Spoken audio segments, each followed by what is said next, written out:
We're live. What's up, everybody? This is KARAK with ACG, and I'm here with Abzi, doing the best gaming podcast 465. I hope you have a good Wednesday. Have you had a good week? Abzi? Me? Yeah. Have I had a good week? Yeah, it's been pretty cool. I've been sick for a couple days.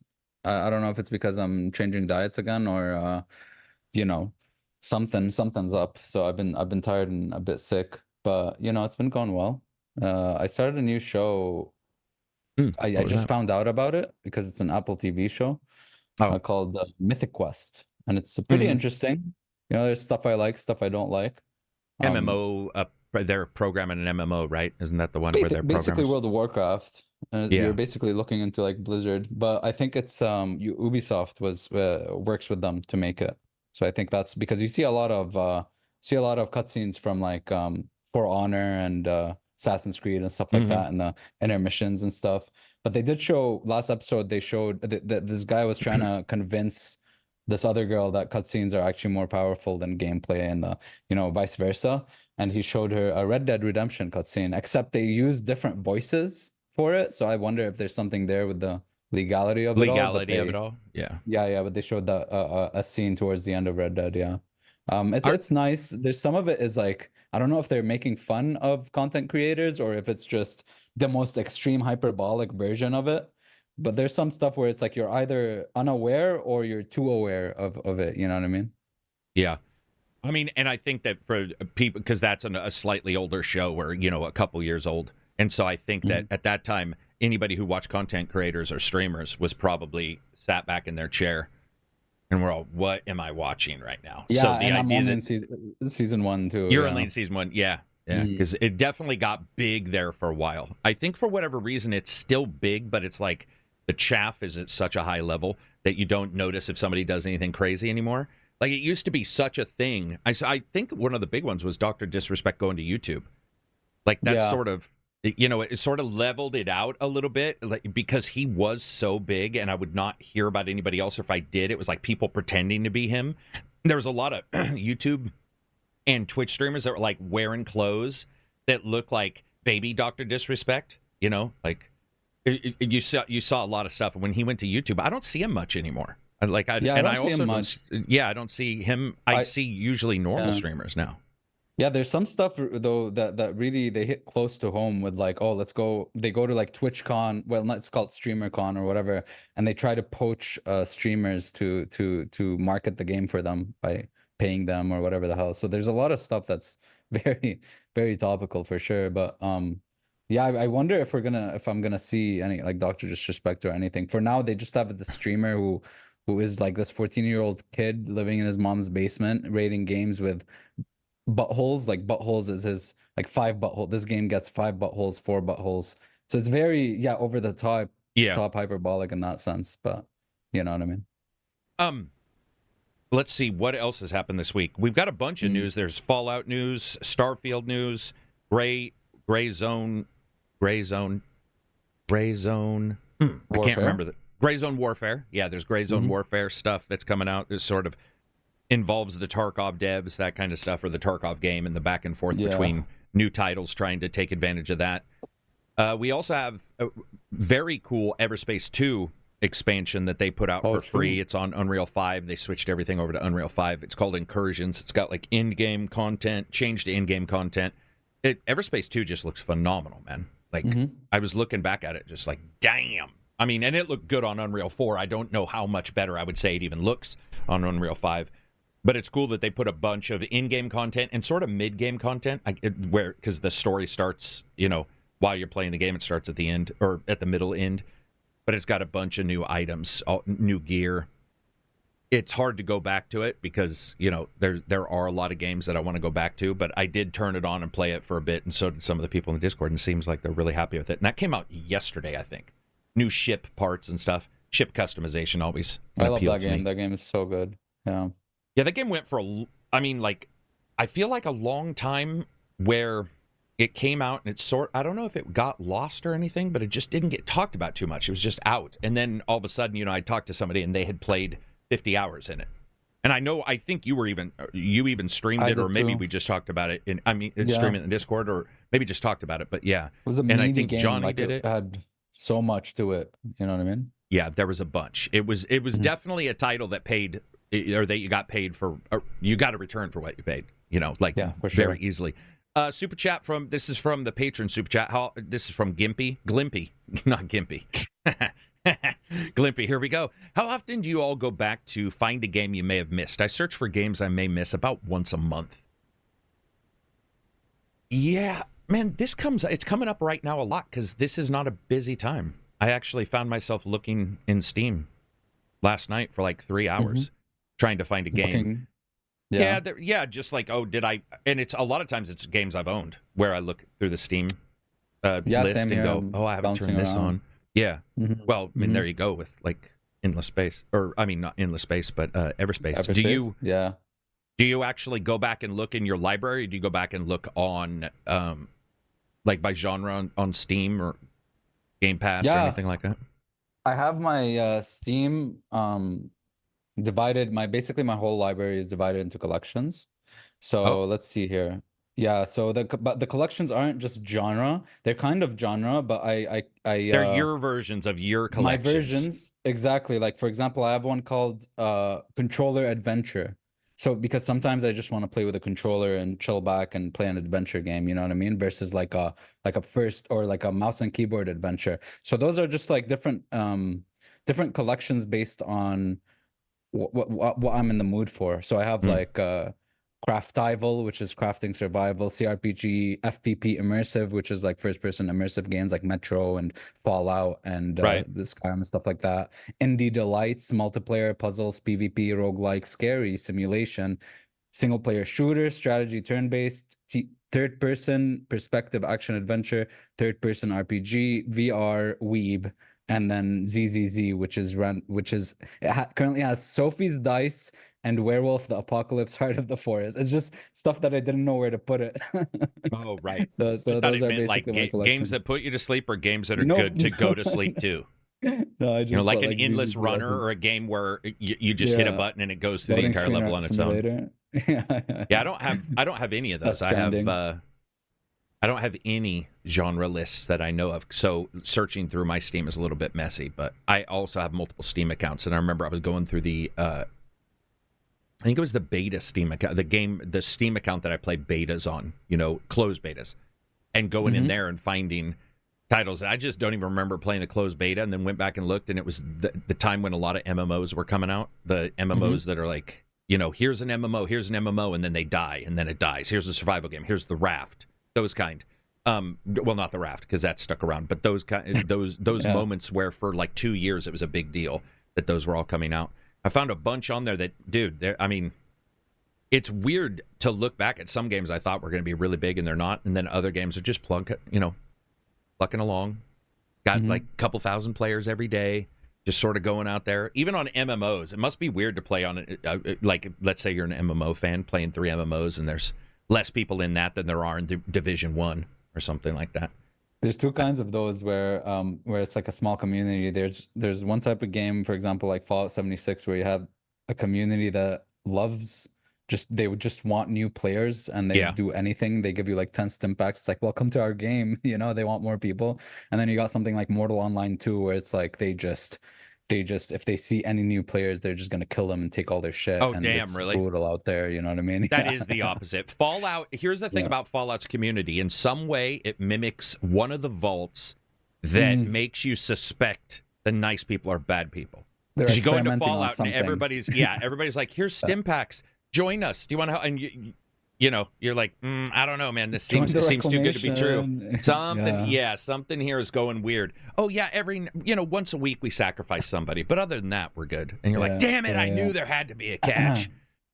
Reading super chats and the welcomes to everybody. Thanks for joining in on the podcast. Sam Torres says thank ACG. It's Wednesday. That is true.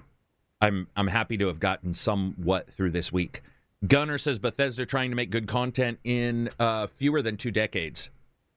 Yeah, it'll be interesting. We are going to talk about it. I'm excited to see what they can do when it comes to, let's be honest, we're going to joke about super groups, Bethesda, Obsidian, NXL getting together, having a confab. I'm going to joke about it, and I'll consistently hope for it, but I don't think we will see that. but we could definitely see growth. The most I could see areas. is like how Microsoft's trying to push a Fallout game, so they'll just kind of be like, hey, you guys worked on, like, you can support them in some way, but probably not a super group giant game. Yeah, I mean, if I'm gonna joke about it forever, I'm gonna talk about it forever. I'd want and I'm gonna it. wish it's for like it a forever. Dream. Yeah, but for sure. and it's the same thing I would say with Sony. They've got some amazing teams. We talked about it. It's like, why is Insomniac not working with these guys, or why is this not happening with this? So I'm gonna joke about it with all companies, but definitely for them. Jacob Reed, $10 super chat. I found you on Spotify. I always wish I could chip in here. So here we are. Love the content, boys. Do you think Bethesda game issues come from making multi-plat games rather than exclusive to one console or PC? I personally believe they had issues when they weren't console. Like they were doing stuff prior to being on console. I mean, Arena wasn't on console, and Arena is one of their poorer games. Then there was Daggerfall and Morrowind, and I believe so. Morrowind was PC. I loved Morrowind. Daggerfall was day and date. Sorry, was Morrowind day and date for the Xbox? I don't know. I don't remember. Was it day and date? It's a good question. I don't think so, because we've seen other companies nail it. I think it's their engine. Their engine has so many memory pointers. We've talked about this before, but it's unbelievable how much interaction they have. I don't know if you saw. Well, we're going to talk about it in a bit. But that Gray Zone game, the moment I went into it, I noticed the one thing it was missing was interaction in almost anything. It was and I'm not saying it has to have it. I'm just saying, because I played Starfield, or I'm playing Fallout a little bit. I'm playing Starfield right now. I'm so accustomed to being able to, but not having to, grab things and pick up things and walk around things. And then you get to this moment where you go into I went into a building in Gray Zone. I'm just going to call it Gray Zone, because I'm always going to forget the warfare part. But I go into Gray Zone, and I don't know if you've noticed this, but it's like the building is set up, but everything feels glued to the walls. Yeah, everything feels like super static. Yeah, super static. It's like just. Yeah. Plus, it's not like Control where things you can shoot and move and right, because there's no physics to at least interact with the game world. For sure. Yeah. So currently for me, especially Starfield coming out just for Xbox so far, I don't think I think when they switch to the type of CPUs they have, it's just a mini PC. I think their issues stem from them being a different game developer that took a long time to make their game too. Starfield was in development for what, 8 years, I guess. Full development for maybe 6 or something. Yeah. And the weird thing is too, Abzi, what released now fits games prior to No Man's Sky, or like without No Man's Sky, there'd be a slightly different conversation around everything. But it's like No Man's Sky is such a weird title because it started out bad, and I bet you, if I were Bethesda and I was working on something, I'd be like, okay, we got our thing, and then they just kept patching it. Like it's a weird situation to be in. There's not many games like that. Elite, I guess. Did you you heard me talking about the Elite big battles, the factions and shit? That stuff's for sure. That stuff's awesome. I still think Starfield still filled the void. I don't think there's another sandbox space RPG in the market. So. Yeah, it's its own thing, but it's its own thing with the same caveats No Man's Sky has, which is like background combat. So it's like, I think its biggest weakness was towards. I mean, maybe not as much Oblivion, but certainly with Skyrim and Fallout, it became way more. Well, and Fallout 3 to an extent, it became, Bethesda became known way more for its landmarks and world building and exploration. So when making a space game, they wanted all that to still be there, and that's just a tricky thing to fix without having repeatable stuff. You know what I mean? Yeah, and also you go into your first new IP, so you have the lore and then the fan lore, and then the fan lore that may be lore, but nobody's going to tell you it's not lore. And that's 25 years of whatever. And then you have the same thing with Skyrim with Elder. I'm going to call it Elder Scrolls. Yes. Okay. Sorry. I got it. Last week we were looking at the Minecraft guy. He had tried to make a game called, what was it, Scrolls or something, and and Bethesda went after him. And so I get that in my brain that it's just called Scrolls. But you look at like Elder Scrolls Online, all that kind of stuff. The fanfic is super deep. The fic itself, like just the fiction itself, is insanely deep. And then Starfield starting out new. Starfield has a different tack to it in how it wanted to do its fiction, which doesn't make some sense sometimes. Go ahead. One thing I did like a lot about its world, one thing I want to give it credit to, is something we've been complaining about games for a while, where it's always like the has been, or I come to this world and it's post-apocalyptic, or everyone used to live here, everyone used to. What was nice about Starfield is peering into people's lives while civilization is, you know, booming, and there's like just people living and stuff like that, which I appreciated. Plus, a lot of the quests, especially the faction quests, went hard. They went really deep, and they went back way more into their RPG roots than Fallout 4. They went back there's a lot of choice-based stuff, and they really pushed RPG way more than prior, where they streamlined it a lot. But then it presented new issues with the newer fans when it came to exploration, and obviously repeatable stuff. Like I said, I don't want them to go away from, I don't care what engine they go to, I don't want them to go away from the interactivity. Like, I don't. I mean, that would actually really bother me to go into their next Elder Scrolls game, whatever it's going to be, and they've changed engines, so therefore they don't have that interactivity and physics on an apple, and thousands of apples in a bowl, and people able to steal that kind of stuff. I don't want them to go away. Object permanence, like being able to store things places, and have it stay there. Yeah, because in my ship, I have a room that is filled with ore because it can't fit anywhere else, and I just go in and drop 1,000 things, then run back and out. They stay there. And they stay there. But with Fallout, I was replaying, or not replaying, but going back, and like, I didn't really want to mod Fallout. I just wanted to see this update, and it's not really a PC update. That's like the one thing you can take from it. They supposedly fix bloat on settlements, and we can talk about the settlement system, because I know a lot of people don't want that to be in the next game. I for sure do, but I want it to make sense in Elder Scrolls. So if they put a settlement system somewhere, it needs to make sense. I don't have so many issues with 4 like a lot of people do. To me, it was like, you can build it if you want, make you feel sort of cool, put some people together, what have you. But I don't want that to go away, man. I don't want there's something mad scientist in Fallout. Like, I'm grabbing all this trash and building something, and I sort of dig it, and I feel like if that settlement system wasn't there, I wouldn't feel like there was as much cool stuff I could sort of put around. Starfield tried it. They don't have you've got your house, but I can tell you, I haven't returned to the house in Starfield in forever. Yeah, I mean, I don't even remember where. Basically... Yeah, the ship is your house, right? Yeah. I'm trying to even remember, and the ship. You know that. I mean, I'm not saying you didn't pay attention, but you do know that in the house you can outfit it and everything, and I did. And a lot of people don't, because the ship is their house, right? Yeah, the ship is their house. Absolutely. So they have 2 systems for upgrade, really, like, because the ship is so big. But engine wise, let's hope they make some kind of improvement that removes the load. That's what they need. The load in what sense? Seamless. I think so. Seamless loading. Yes.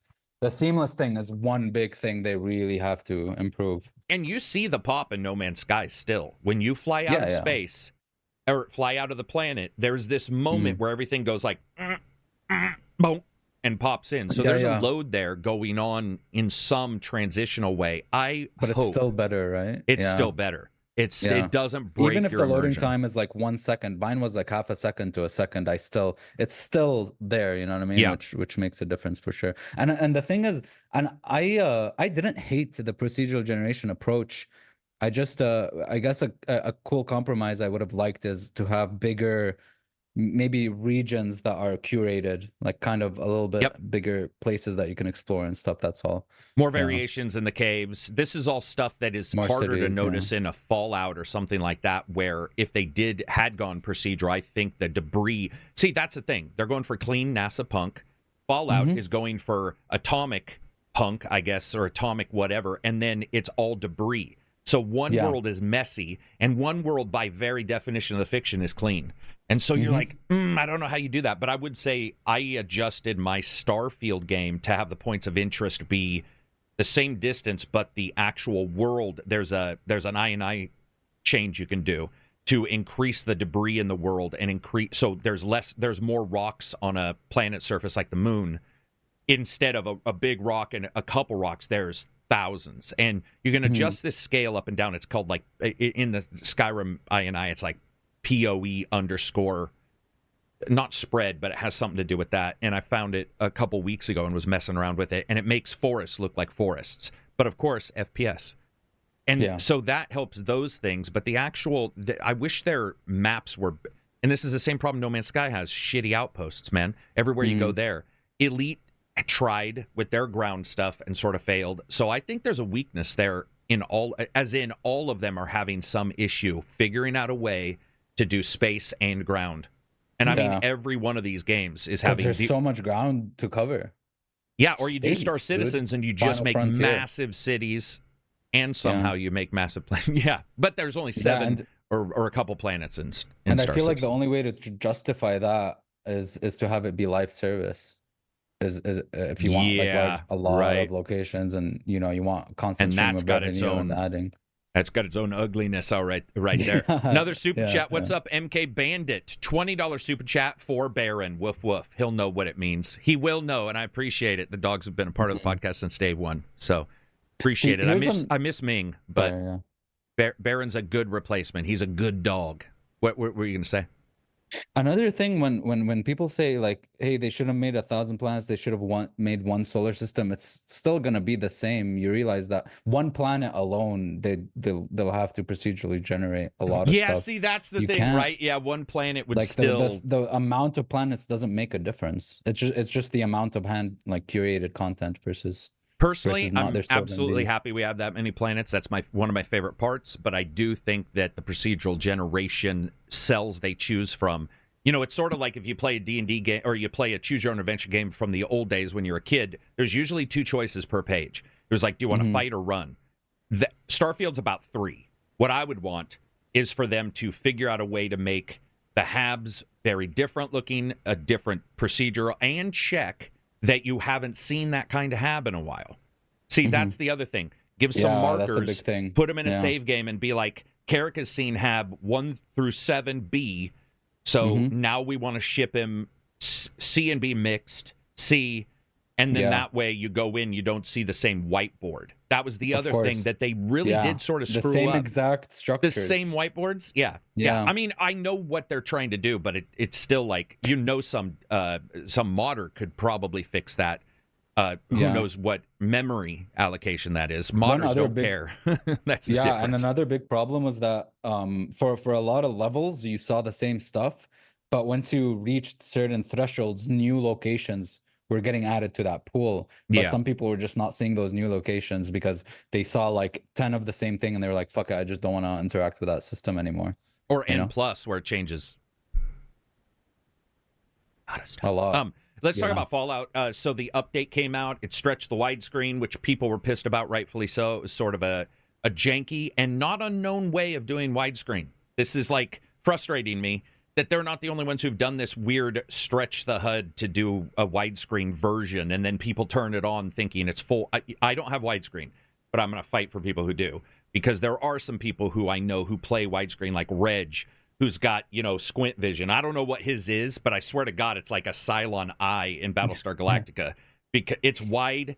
It's he told me the what do you call it? So it's ultra. You have your ultra wide. It's like ultra wide or whatever. I don't know, but it sounded like that when he explained it to me. And they got shafted. And that just doesn't make a lot of sense that we got some of the other stuff we got, and you don't get I know the PC version wasn't the real patch. They fixed settlements and stuff, but I'd like to have seen them. I mean, come on. Yeah. Like, come on. If you're gonna do it and throw it out there, and proper ultra-wide support is not as easy as people think, because we see other companies having difficulty with it too. I don't know what it entails. I'm sure it entails a lot of weird things I'm not thinking of. But, I mean, at some point, man, if you're going to do a patch, you're going to call it the next-gen patch. Yeah. Oh, yeah. You are definitely rendering more depending on, if you're going from like a 32 2K to like those ultra-wides that are, I don't know the like res. FOV. I think it turns to 4K anyway, but yeah, it's weird. I don't know. The idea of having super wide. Are you ever going to go to ultra wide? No. I can't. It's too much real estate for me. I like the 16:9 or even 16:10. Let me tell you. There we go. My favorite, 16:10. Yes, me too. Wow, I got dude. because of my laptop, man. My laptop is 1610. I was like, wow, this is a really good. I like this ratio a lot. I loved it. I was buying them off eBay from like rip-off companies, you know, like their name is like Washahong Dehong -7. Yeah. And I was buying them because they were 1610. And I got to tell you, going 16:9 took me a while. 1610 feels like you can sit in front of it, not worry about the looking to each edge, but you also have just a little bit more of that vertical, man. I like that a lot. I did go to 16:9 for everything. What was 16:10? Tablet or laptop 16:10? Are laptops normally now still 16:10, or are there? Oh, I think there are those wide ones. The Mine Legion is like a bit more square. The Legion is portrait. Yeah. That's my laptop is a Legion. Oh, is it? Yeah. So there you go. That sort of proves that point. And then we look at the console versions of Fallout. Impressive updates behind the scenes. Definitely, you got the FPS improvement, but you ran in. Well, we'll talk about the PC again in a second because we can talk about your 60 FPS issue. But for the consoles, it was an improvement, I think, just for smoothness. And the weird thing is, we always say it's much harder to make it 30 to 60 on the same hardware than people think. And so their next-gen update was, I think, focused more on the frame rate than it was anything else. And then I got a lot of people saying, well, not much looks different. And I'm like, okay, does that bring us back to the conversation that the difference between 30 and 60 in a game like that isn't as big as people think? Because if you're saying it's not much different, it's like, I thought the big complaint was the game was at 30, not that, let's say, it looks the way it looks. People always say they want frames over graphics and stuff, don't they? I mean, we hear it a lot. We're going to notice that Starfield's got an update. We'll talk about that in a second, where they're adding those 40 and 60 VRR, which I think interesting. What does that entail?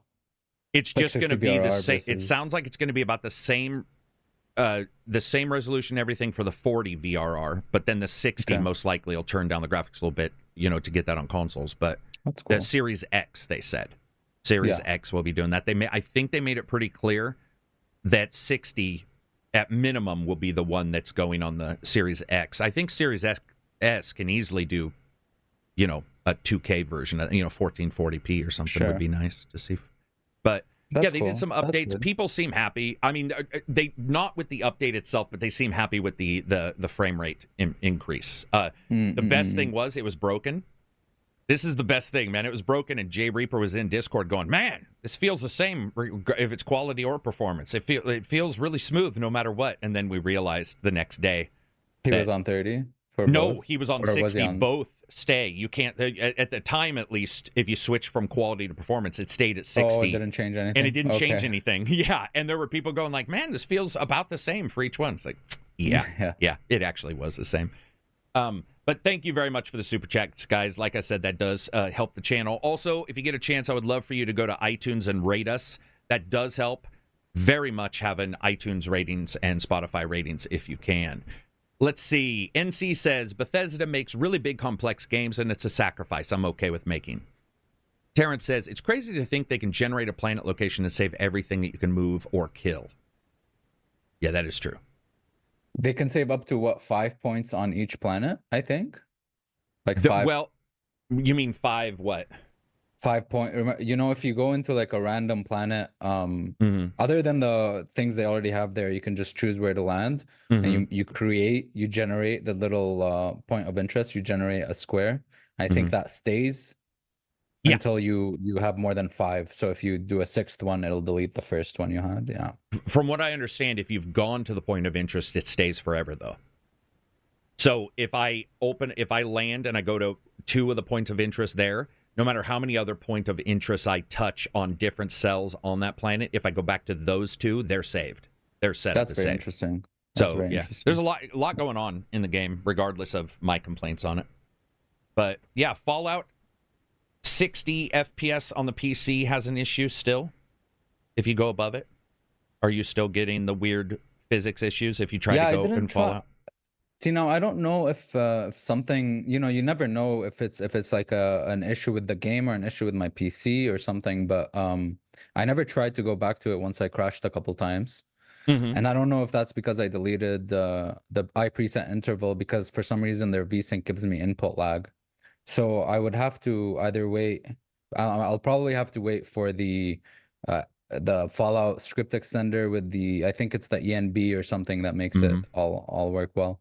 I'll probably have to wait for that. So for now, I'm doing the Tale of Two Wastelands thing, the Fallout 3 in New Vegas, which still has some crashes, but it seems to be pretty stable for now. I do know, it's a large thing. It's 2 games in one, so you never know if it's stable in one spot. It's probably gonna crash and burn in another spot. Now, but the difference between Tale of Two Wastelands and, let's say, an official mod is what? It's just that you can still travel between the 2 games in quick travel, but you can't walk to the new place in walking wise. Is that you can't, right? Like you can't walk from Fallout 3. You can't walk from Washington to Nevada, obviously, right? Okay. Okay.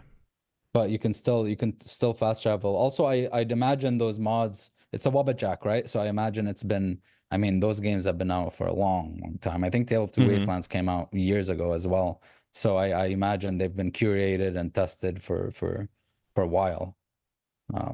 So if you are in Wasteland, or if you're in Fallout 3 and you walk to the edge of the map in Fallout 3, does it say, do you want to go to, how do you get to the new place? How do you get to New Vegas? In DC, I know that there's a subway station, and you need I think you need a ticket, but you go through the subway station to the other place. I still haven't tried. I haven't gone to the New Vegas area, so I'm wondering how they're gonna tie in the story. If you're gonna go there, and then what's gonna happen? You're just gonna have the quest to find the courier. Because it was for Fallout 3, you didn't do the whole intro with the baby and all that stuff. Like, you started at the exit of the vault and you just did all your stuff and just left. Like, the you mod just removed go into the starting? Yeah. Well, not the Tale of Two Wastelands mod, but the Wabbajack, at least, that I have is you just go into the game, because a lot of people don't want to redo the intro, right? Yeah. Well, I had to redo that intro a lot when I was trying to like it. Same. And it was... Well, I liked it back in the day. I thought it was really cool, but the probably baby, not. or being a baby and all that stuff. And having your just birthday, starting right? the character. Yeah. Yeah, was that having your birthday and then shooting old vermin, Oh, right. Yeah, because there's a little battle section in there where you're killing some VATS. creatures that got in or something into the vault. Or something. Yeah, I remember that now. Because I would like to know that. I'm assuming it's like an alternate start when you go to New Vegas or something, where it just figures out a way to fit you into the storyline and just pop you, you directly in. But yeah, big updates for Fallout. Obviously they'll patch or try to patch what we're seeing, and then we're also seeing the London mod, New Mexico mod. There's 2 or 3 other big mods that are a little less talked about as well, but we're getting huge mods coming in, which is awesome.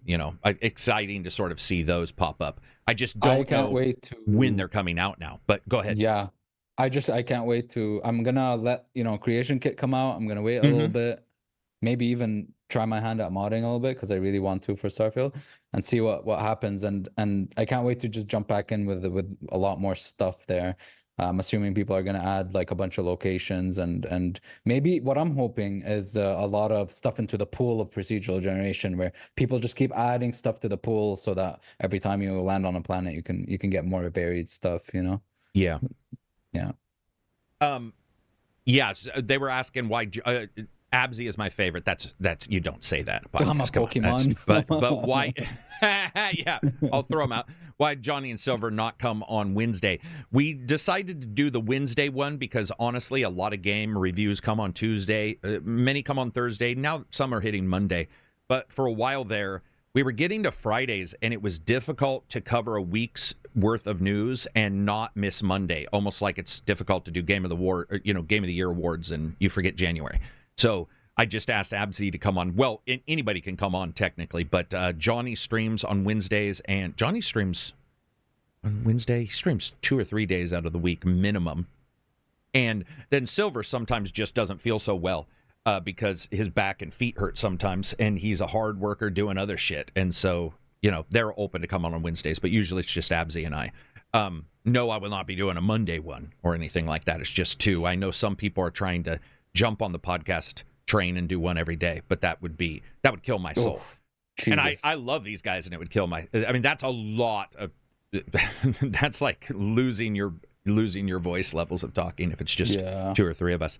And then for people who are wondering what Wabajack is a mod package that you can put together. You can do the same thing with File Nexus collections now, and it's where people make sure their mods work.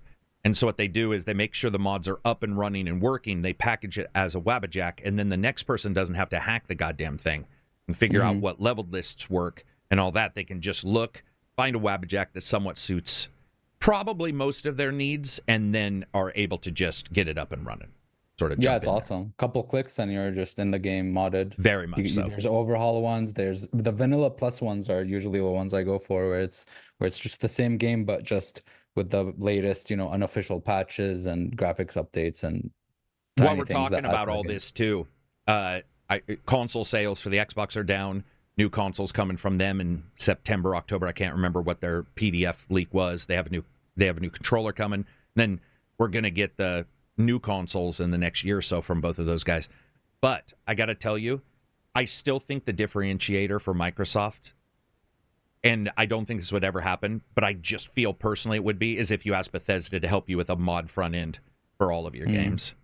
And you just said, okay, the difference between us and somebody else is that this will have mods. Even if they decide to release their games on everything, that would actually cause me to do the other console. If I had a PlayStation version and an Xbox version, and the Xbox had mods for a game, Witcher 3 with mods here, that kind of thing would be huge. That's huge. Yeah. For a console. Yeah, especially because I have a Legion, which to me is a console, and last night we found some Fallout mods for textures. They look identical, but they are like, 600 kilobytes versus the 4 megabytes. There's some that improve the textures and they improve it, and they're lower. Time. And so when you have a Legion or one with an APU and small VRAM, it's like that's a you get extra FPS but look better. Like, who in the hell wouldn't want that kind of thing? Yeah. I would love to see them do that. Let's see, anything else for Fallout and also there was. Yeah. You said they wanted the next Fallout to be before 2030. Yeah, that's what Microsoft is trying to push, a new Fallout game before 2030. It's reported that, and Todd in the past has said that he wants to try to change things in their development pipeline or their methods to churn out games a little bit faster than they do, because they do take a long time to. They do, and this is the Rockstar situation too, where we're starting to see, if you go back and look at wikis and stuff, the dates get wider and wider as the years go by, and you start to see that bigger and bigger and bigger and bigger level of or I not think this level, is the biggest but time. It's been, right, since Red Dead. It's a long time. I mean, they definitely 6 years. It takes them forever. So to see, and they have 3 huge, whether you like these games or not, because I know a lot of people. This is the other thing. You get a lot of people who pretend that either one of the Fallouts launched in good shape, because they did not. But now that they are in better shape due to the patches and the mods, people want a new Fallout, but they have tentpole. This is like Ubisoft at some point now, where you have these tentpole titles, these massive series, and they have 3. That's a lot. I mean, that's a lot of massive titles that you have to figure out how to get your teams big enough. Absolutely. But you said something that interests me. You said Microsoft, not Bethesda's pushing this?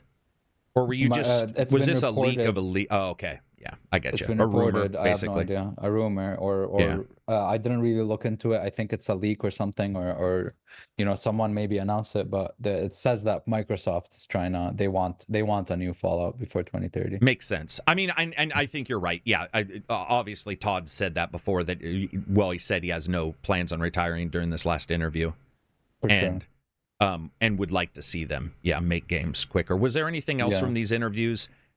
For the most part, it felt to me like it was, especially on interviews with main guys, it's why most people, that I know, won't even try to interview them, because they're going to say, that they can't leak anything or can't do, say anything that's like super special in those interviews.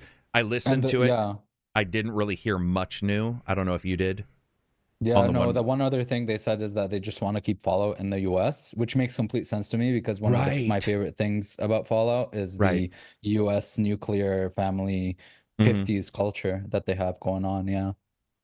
And he also said something about keeping the mystery alive or something of the other places. Like if you keep it in America, it keeps the mystery of what's happened elsewhere high. Sure. And they can also tie in fiction to those too, which is nice. So they can, say maybe this happened or, add stuff into their games later that, might come from Russia or something. You can do some weird shit there. Be very cool to see. tie-in or suddenly you have like Spetsnaz showing up. Let's see. NC says an In Exile or Obsidian Fallout spin-off during the wait for 5 would make me happy. Yeah, I think a lot of people would like that. I would like it, but again, it's best to remember that Obsidian isn't massive either, and Obsidian is wanting to do their own thing to get out of the shadow of the helper studio kind of thing. Well, Obsidian, so when they did New Vegas, they did it off the Fallout 3 engine. So I would imagine you either would be getting one in the Fallout 4 engine, or you wait until Fallout 5 is out, and then they do one in the Fallout 5 That's true. They have framework. Yeah, that is true. You would be doing that, wouldn't you? And I don't know if Bethesda would want the other company releasing the game in the new engine. Do you get my No, that would be a little weird to have the other company show off your engine that you're planning to do on your next title. I hadn't thought about that. So it would be built on whatever we've got now from Fallout 4. So I could see that happening after 5, or hopefully, that would be cool. I just, more Fallout games is always great, so that would be cool.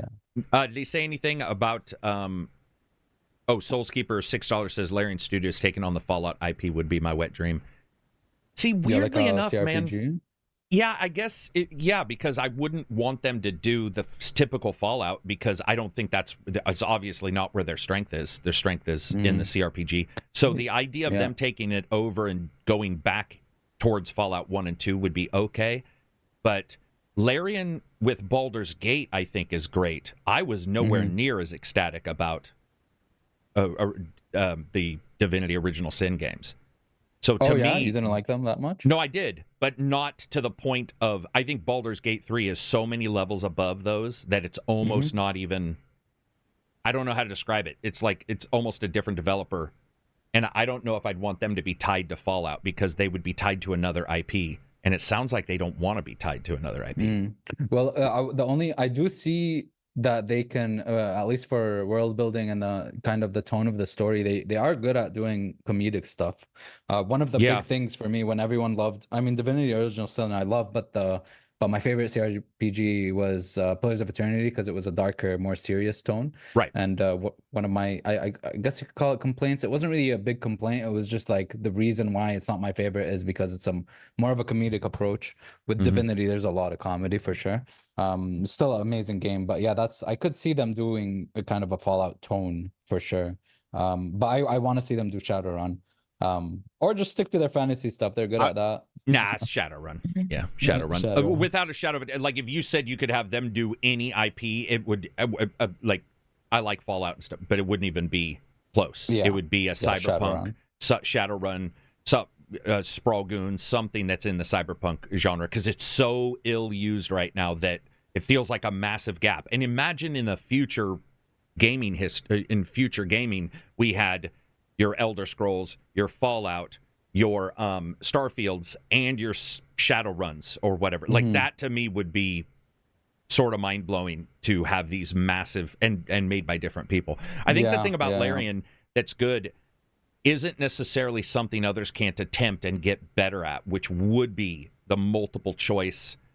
See, that's the difference between a Bethesda game and a Larian game, is that Larian's choices, they're really in-depth, they're scripting for your character choices, but then they're not sandboxy at all. In fact, they're the opposite of sandboxy. You know many times what battle's going to come up every single time. Yeah, it's not they don't make sandboxing, but they make a lot of sandbox within combat, which is great. There's so much interactivity with I'm just saying that I don't know if it would feel like Fallout if you remove the sandbox to do the sandbox in the combat. It would for sure. Yeah, but that's like Larian doing a sandbox game would be really, really interesting for sure, because they do have a lot of interactivity in their worlds. So that'd be really, really cool. Like, you I can would pick love a it. lot I of just stuff feel up like and that use at it. some point you're robbing Peter to pay Paul, and something else would drop. You know what I mean? Probably. Because it would be so many resources to say, we're going to let you interact with a bunch of stuff. We're going to let you do all this. Oh, and by the way, we're also going to add in, 8 million variations on an ending and all of this crazy stuff. And it would be early access too, because it sounds like Larian's just going to do early access all the time. And I don't think a Bethesda, I don't think a Fallout early access is what I want. I saw that with Fallout 76. If you want a story as strong as like a choice-based story as strong as Baldur's Gate, where you have a huge impact, I don't think you can can do it very sandboxy and free. Yeah, I don't either. The timing thing comes up. Doing what they do best. Yeah. Yeah, to try to be like, you got to go save this group, and you're we already joke about that with the main story of Bethesda games, let alone with if every quest. Yeah, I like I just think they're almost war gamers at heart. Like Larian, that's their strength, is like the interactions between everything, and it started with the Divinity Original Sin games, and they went away from the stuff I liked, which was Divine Divinity. And then I think Baldur's Gate 3 did a really good job of like mixing them. You did get the RPG, and then you got the militant battle RPG part of it as well. And they also had a rule set that must have helped them greatly, because when you're trying to come up with how this affects this, if you have nothing and you have to create it, that's much harder than saying D&D 5th edition. We're building on that, or something. So you have these ideas that maybe you can look online and go, oh, this player has chosen to use a bag of holding on his bag of holding. What occurs when you do that? That. Oh man, I'll be chastised for this, but they go back to like making a real-time action. That would be my. Listen, man, turn-based is amazing, and the stuff you can do in these games are amazing. All right, but I still, man, listen, dude, you can call me what you want, but I still prefer action, either ARPG, like action, not the hack and slash Diablo type stuff. I'm sick of that, to be fair. But like real time with pause and more action combat, I still prefer that. So if they want, like, Divine Divinity is still my favorite game by them, even after Baldur's Gate came out, because the stuff you could do is just nuts in real time. But I don't know if they will. They have a really, really good turn-based system. They've curated it. They've done a lot of good stuff to it. Divinities was amazing, and I think I like Divinities turn-based more than Baldur's Gate, in my humble opinion. You liked Divinity's turn-based combat more than Baldur's Gate? Yeah, I liked the ability points. It's not for D&D 5e, so I like the ability points, and I just felt like I had. I mean, you can do way more stuff and think outside the box with the other one, with Baldur's Gate, but with Divinity, I just liked the interaction of the elements. There's a lot more emphasis on that. Yeah. I mean, I guess this is coming up all the time now, where the comparisons just pop up so much that we always say we want this mixed with this. You want your peanut butter and chocolate, and it's like at some point you're just getting different types of chocolate from a company, or different types of peanut butter, which I'm excited for. I just wish the peanut butter didn't take 5 years to get to my house from an Amazon delivery. I want it a little faster, a little bit more quickly. Reading some of the chats here. Volatile says, Creation Engine, in my humble opinion, has a technical debt. To fix that, they need to rewrite a lot of base code, memory management code, but I think that would be worth the time investment. Yeah, probably would. I think they're working on games at the same time they're doing those improvements, and that, I mean, it's hard to, you almost have to have a Creation Engine group that their job is to just make the next one. And they still want to support their mod teams and not, Yeah, the mod support's the big one. Escape says, the updated model of Series X is digital only, so I have no interest. The PS5 Pro will have a disc or option for it, so it's a possibility for me. Microsoft should at least provide a disc add-on. Yeah, but I mean, the Series X is still being sold, so yeah, I don't know. He's talking about the new, supposedly, what it was going to be cylindrical at one time, but now it looks like they're going back to the possibly the boxy thing. I think they're probably just trying to remove a little bit of money, to offer different options to everybody. Steven Savage says 3 years sounds great, although 4 might make it more sense if we want the games to receive fleshed out DLC. Yeah, that is true. The DLC's been really good, man. With DLC. Yeah, they have, right? Like that's. Yeah, at least one or two. Mm-hmm. Yeah. I mean, I loved all of Fallout 3's DLC, even Mothership Zeta, which was the least liked one. I just like that type of stuff because it was always a mystery. I remember where I'd watch a YouTube video and it's like, did you guys know if you go into this like location, you can find a crashed mothership and, you know, find a really OP alien weapon, and it was always there, and it was like, oh my god, what is this? It's like a little mystery. Yeah. And they had it from the start of the game, and then not until later we got DLC for it. Didn't they have Operation Anchorage as well? Yeah. The Anchorage. There's something to that. The fight with the Chinese where you play that and get the really cool suit that is almost broken. If you have a lot of sneak level, you can like hit people and they wouldn't know where you are because you're camouflaged. Yeah, stuff was cool. Soulskeeper says, are you guys team VATS or team Iron Sights? I am team both. I do both. I absolutely switch back and forth. Like I usually I have a lot in agility, so I usually do have a lot of agility points to use VATS, but I like using VATS when things go wrong. So I might just play normally, and then if somehow I wasn't paying attention, low health or whatever, then I'm like, and you slow it down, and it feels like a special power. You know, it just works. Plus, the cool thing about it is, if someone's really far away and you only have like a 10% chance of hitting with VATS, you still have a higher percent chance with if you just aim. You know what I mean? Yeah. I think it works well as a special power. I mean, you know, it's like a special slow down power. That's really what it feels like. That's how I use VATS is more of, and I love the look of VATS. I think it looks awesome. I love that mysterious stranger, whatever the name is. The sound. That guy can come in and randomly just blast somebody. And I remember the first time that happened, being like, what the hell's going on there? Coolaban says, dude, that stealth suit was so broken because you turn invisible when you're crouched, so you can basically just stealth kill anything if your stealth DMG was high enough. Is that broken, or is that a reward for doing that? Like, I mean, OP. It's very I OP. guess. Terrence says Starfield has the best combat and no VATS. VATS is the only way to play the space combat, though. Dude, you know, I never put points in that. The space combat, I never had the VATS. Dude, I got destroyed in space combat a lot because I would have 85 containers on the side of a ship that it would be all red. You know, and the little stats, and I didn't care because I was throwing so much crap in the spaceship, and dude, I would go up and I would see enemies, and they'd warp in. I'd be like, "Oh, here we go!" And by the way, never once have I paid a bounty. Never a single time. If they threaten me, I'm like, "Let's go, bitch!" Never, ever have I paid a bounty. I'm all, no, I will die versus, or I will try at least to kill you versus at being one point. Wuss. I had like my strongest my strongest ship, which had just a bunch of auto turrets. So I would just like drive and they would kill shit around me. I didn't even have to do anything, which was, I felt like a god. I'm going to write this as a poll here. VATS or Iron Sights? Okay. Go with VATS. And I'm only going to let him pick one because it's just the way I roll. Gun customization in Fallout 4 was awesome, like gun nut and just outfitting your guns, and even if you have like a mod that can change anything in any gun, and you know, just making crazy wild combinations was really, really cool.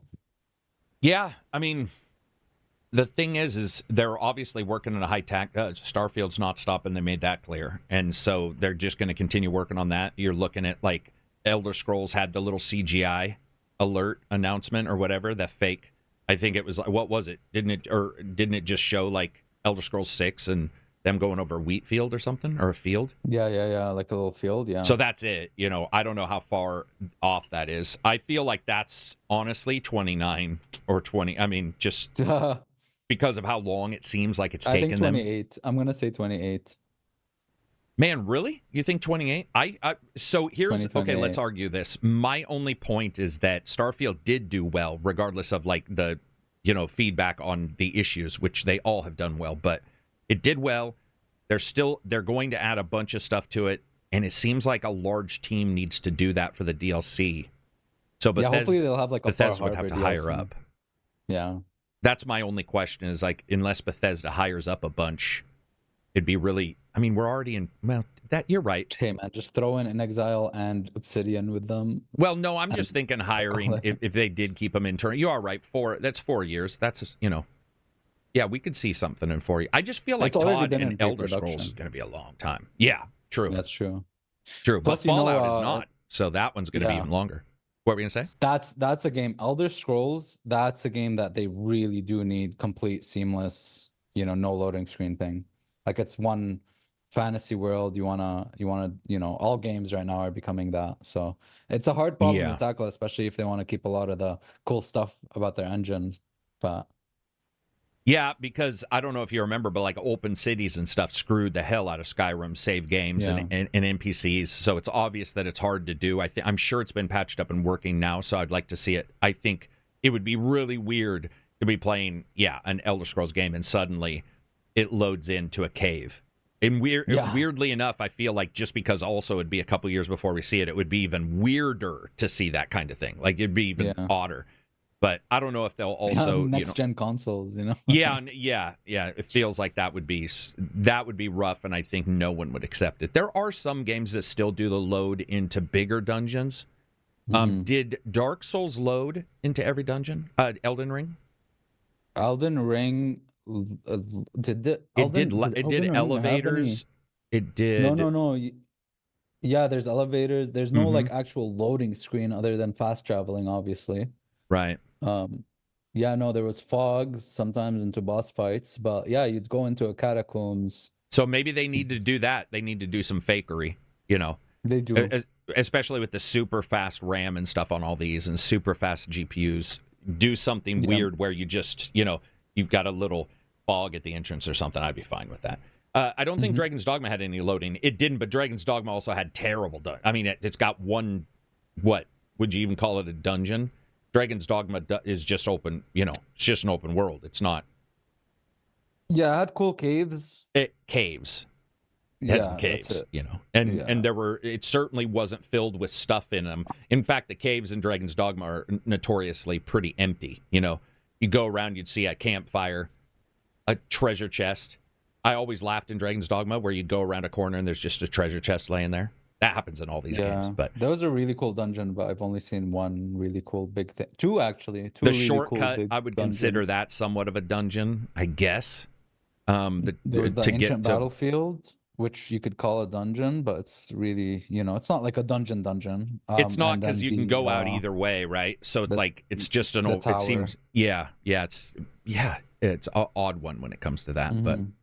And then last but not least on this, so Starfield's update, they did announce that there will be vehicles in the future, which I thought was, I don't care to have vehicles. I don't need to have vehicles. But for those people who want it, they showed a lander driving across the ground. So you'll be able to have a vehicle of some kind. I don't know what that would look like. I just want to ride Bosco or whatever around. Just sit on his back. Ride him like a mech. Like Metal Gear. Metal Gear with his little mech, Or Master Blaster from Mad Max. That's an old reference. But overall, that they discussed that. They discussed some other things that they're working on, but I think it's too far out to really know. And then the Direct comes, the Xbox Direct, or whatever we're calling it, the Xbox event, that looks to be Call of Duty as well as a bunch of games from Microsoft. So I'm assuming Shattered Space, is that the DLC for Starfield? Yeah. I'm assuming that will be the day.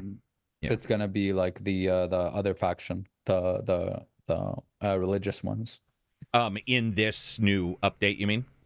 That's what I think. In the Shattered Space is gonna include the new faction. That's what I'm thinking, because it's been hinted at a lot. Yeah. Other than that, there wasn't much. Other than that is small, because I know a lot of people do like the idea of vehicles.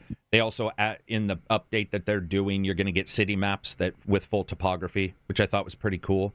It's just icon heavy though. As shit. Yeah. They showed it, and he clicked like the icons on, and when you're in the city, it's like, oh my god, that's a lot of icons. But there's a lot of places to go. The cities were quite diverse in Starfield. I felt they were multiple level. There were a bunch of places you could go. Remember when we were first playing it, we were going into like a building's random elevator, and you'd find people in there doing shit. There was a lot of that kind of stuff. Yeah, so there's a lot of people to talk to and hidden quests and stuff. Yeah, very cool. And then what else did they cover in that update video? Let me look here. So I got to say, this is a positive.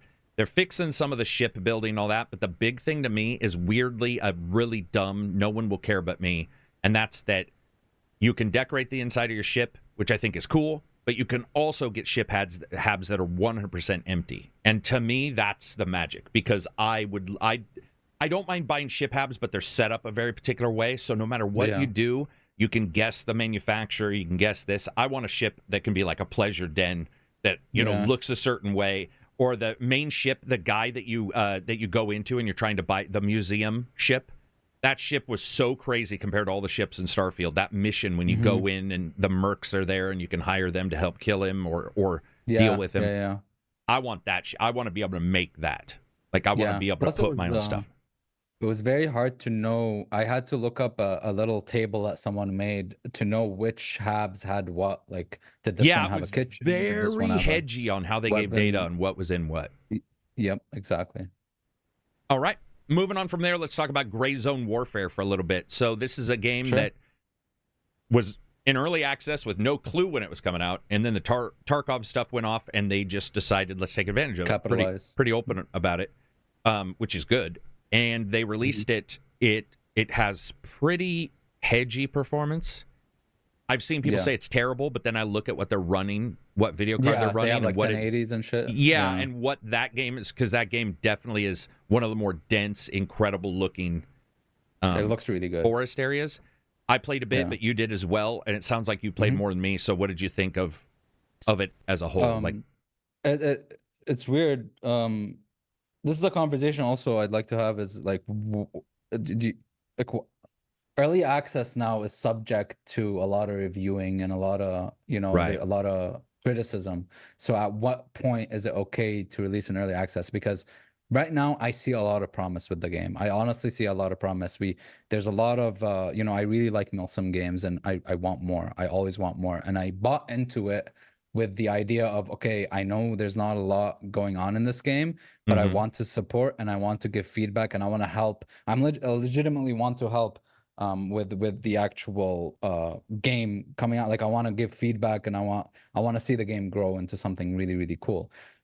So right now I think there are a lot of issues with the game. Obviously, performance for me is not bad. It's pretty good, but I have a really good system, and it has really good frame gen, by the way. The frame gen in that game doesn't give me much input lag, if at all, and it boosts the shit out of my FPS, so like 160.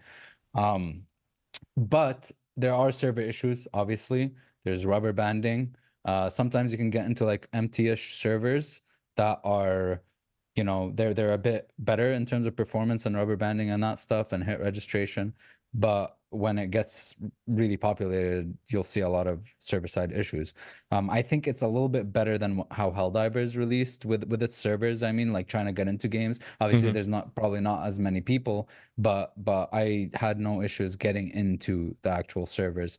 I think UI obviously is very, very early. Like, you could see the game is definitely still in alpha or pre-alpha even. Like, there's a lot missing, but there is a lot that's there. The weapon modding is like ripped out of Tarkov. But it's really cool to see. I really like the actual real models of stuff. Like, I can see the arcane there, the voodoo. Like, these are all real scopes, real attachments. There's just, a bunch of issues that you would expect a game in its early stages to have. But I do see a lot of promise in the game for sure. So the big problem with them is that, early access at some point is too early versus, let's say, a demo, or let's say being or doing some betas. I do think they're one step behind where I normally expect even an early access, because a lot of early access games don't have as many glitches, but they have barely any content. This one seems to have spread out content that they haven't cut off for a beta. And so it's open, and so you experience it, and you're like, what is going on?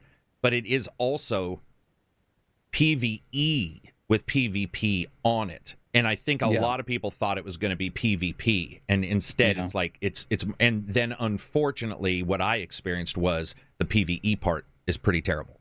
And so the AI is very bad. The AI is it is horrendous. And so you get a situation where they have a really good idea in the main bases being safe and friendly. That's very cool. You get this like feeling of, I can jump in without worrying right away, or I have a place that I can go that's safer. I think the gun combat is pretty janky. or the shooting the sound is really janky. The shooting's a little janky. Some of the animations are. But what they have is a huge world that they've added some stuff to and then taken ideas from these other games. And if this was 6 months from now and they had improved what we're seeing, it would probably be easily early access and easily score much higher. I think their jump, they knew, I'm sure. They were like, let's just see how it goes. And it's gone well numbers-wise. I think they had 60 or 70 concurrent, 70K concurrent, which I hate talking about concurrent because it means nothing depending on the game and depending on all this kind of stuff. But overall, that's a pretty good start for them. And they were pretty open that it is, I mean, it's early access. So yeah, it's not, I would say I would say that I wouldn't recommend, if you're not like a heavy, you're invested in Milsim and want to kind of, support and engage in that. Engage with like the feedback and just see the game grow. I wouldn't say it's worth someone's money right now that just wants to get in and play a game for sure. Without feeling like they're kind of, they're just putting money into something that's completely very, very early on. Like it's I would say it's pre-alpha. I mean, they announced it was pre-alpha a couple weeks ago. Exactly. So you know what I mean? And they just saw an opportunity to release it right now because of the Tarkov thing. Which I don't know, man, because that leads me into like the conversation of the early access. Like so Hades 2 did a technical test thing before the early access, and we were kind of like, okay, this is early access to the early access. Because once you hit that button on Steam, that's it. You're subject to a lot of criticism. You put a price tag on it. People can buy it now, and you got to justify people's money, like the game's worth. So it's a very scary thing to do. But the CEO or whatever was tweeting that they want more. I mean, there's a positive to it, which is like you have the game in a lot of people's hands now, and you can, the server strain is a thing that you can test, and obviously a bunch of feedback from players. So everybody in chat, do you guys do early access or not? I would also say the thing that happens with this is, yes, they did it early. They are subject to reviews because they're asking for money. But overall, early access is such a weird time now that as long as you're open with what you're offering, then it becomes on the consumer. And I saw people saying, well, at least it doesn't cost $250 as their review. And I do want to focus on the cost because the cost is it is a real deal. I mean, I know that people, if you get review codes or whatever, it's just not. It's a different thing. But if you're spending your money is going to matter. Even if you're a millionaire, you know what $30 is. Maybe nothing. Maybe $30 is nothing. But if you have a couple thousand in the bank, 30 can mean something different than if you have nothing in the banks. But we all understand. We all understand that the comparison is quite easy. So it's super important to me. And seeing it, at least it doesn't cost $250 is like, yeah. This is where we're at. well, yeah, it's where we're at, but it's also like, yeah, at least it does. If you're looking to possibly support something that'll replace Tarkov, and it's not $250, I do understand that thought process. Would I like those reviews to say more? Of course, they're not reviews. That means nothing. No, but I get the point. I do get the point of saying, and by the way, Tarkov has been broken, as you've stated and other people stated. There's been huge things broken for a great deal of time. And so somebody may look at this game and go, listen, at least we have a chance of fixing it. I don't know if I trust these other guys to fix the old version. Not in Unity, yeah. Yeah. Oh, yeah. See, and it's in an engine that has a future, right? Yeah. That has a future in Unreal. So I sort of get it. I was asking people if they do. Oh, go ahead. Yeah. Go ahead. What were you saying? No, I was just going to say it is like, we talked about the static thing, but it is really cool going from a game on Unity to this where it looks much better. And really cool to see like the seamless travel. Like, hey guys, we're going on the chopper now. We're calling to the LZ, going back. You can go back to your body. Stuff like that is really, really cool. Also, especially when, I don't know, when you look at Unreal and you look at Unity, I just feel like Unity has no future at all. Just none. they burned people, plus it already had its own issues, and it feels like a lot of the Unreal's doing a good job. None of us want Unreal to be the only engine. That's ridiculous. Sure. But when you look at some other engines out there, you're like, And the Kingdom Come devs have been clear. That's why they're sticking with CryEngine, because they know it. So maybe the only way to get a new engine is a new game. Because I'll tell you this, if they said 250 and we're moving to Unreal, well, then you'd probably have to, that would be an odd thing, but at least there would be some kind of feel of like, oh, there's going to be improvements across a diverse level of issues we've had in the past in Tarkov if they go to Unreal, because I do believe some of their issues are just Unity. Yeah, and someone made a really good point as well. It is very, very different game than Tarkov. It's a completely different beast for sure. It definitely appeals to the milsim crowd. It's more laid back, a little bit more like a cross between Tarkov and Arma. But yeah, that's what I was saying with Tarkov's issue. One of the biggest issues is that Tarkov does have a monopoly on like if you there is nothing that feels like Tarkov right now in the market. And that might be the case for a long time, but there you will see like a lot of crossovers because people who like milsim like milsim. Well, let me also point out the other side of that argument, which is if it's got a monopoly and it's been around this long and nothing feels like Tarkov, then at some point, to me, it is no longer unique. It is what I've experienced for many years, and they haven't improved it. So to me, jumping to a different one is like, okay, that's fine, because nothing's like Tarkov. Great, whatever. But I have played Tarkov, and these improvements haven't come. Sure. And now there's this extent. So it's like I will jump to something else. If I want, I can return to Tarkov, but I'm not vesting back in to Tarkov. Yeah. And that's the thing is, if if we're all saying Tarkov is unique and fits a certain bill, then you're going to have to reinvest into it. And by the way, it's a different mode anyway in the new one, right? In the 250, it's a different mode completely. So it's like, how do you know that mode is going to feel in some way unique to everything else? So a lot of people look at it and go, I can reinvest in the same old without the improvements that we've asked for years. And now they're not even we don't know where that's going to go because they're trying to do another one. And this is the third time they've tried something, because they tried the tournament thing as well or something like that. Was that another mode too?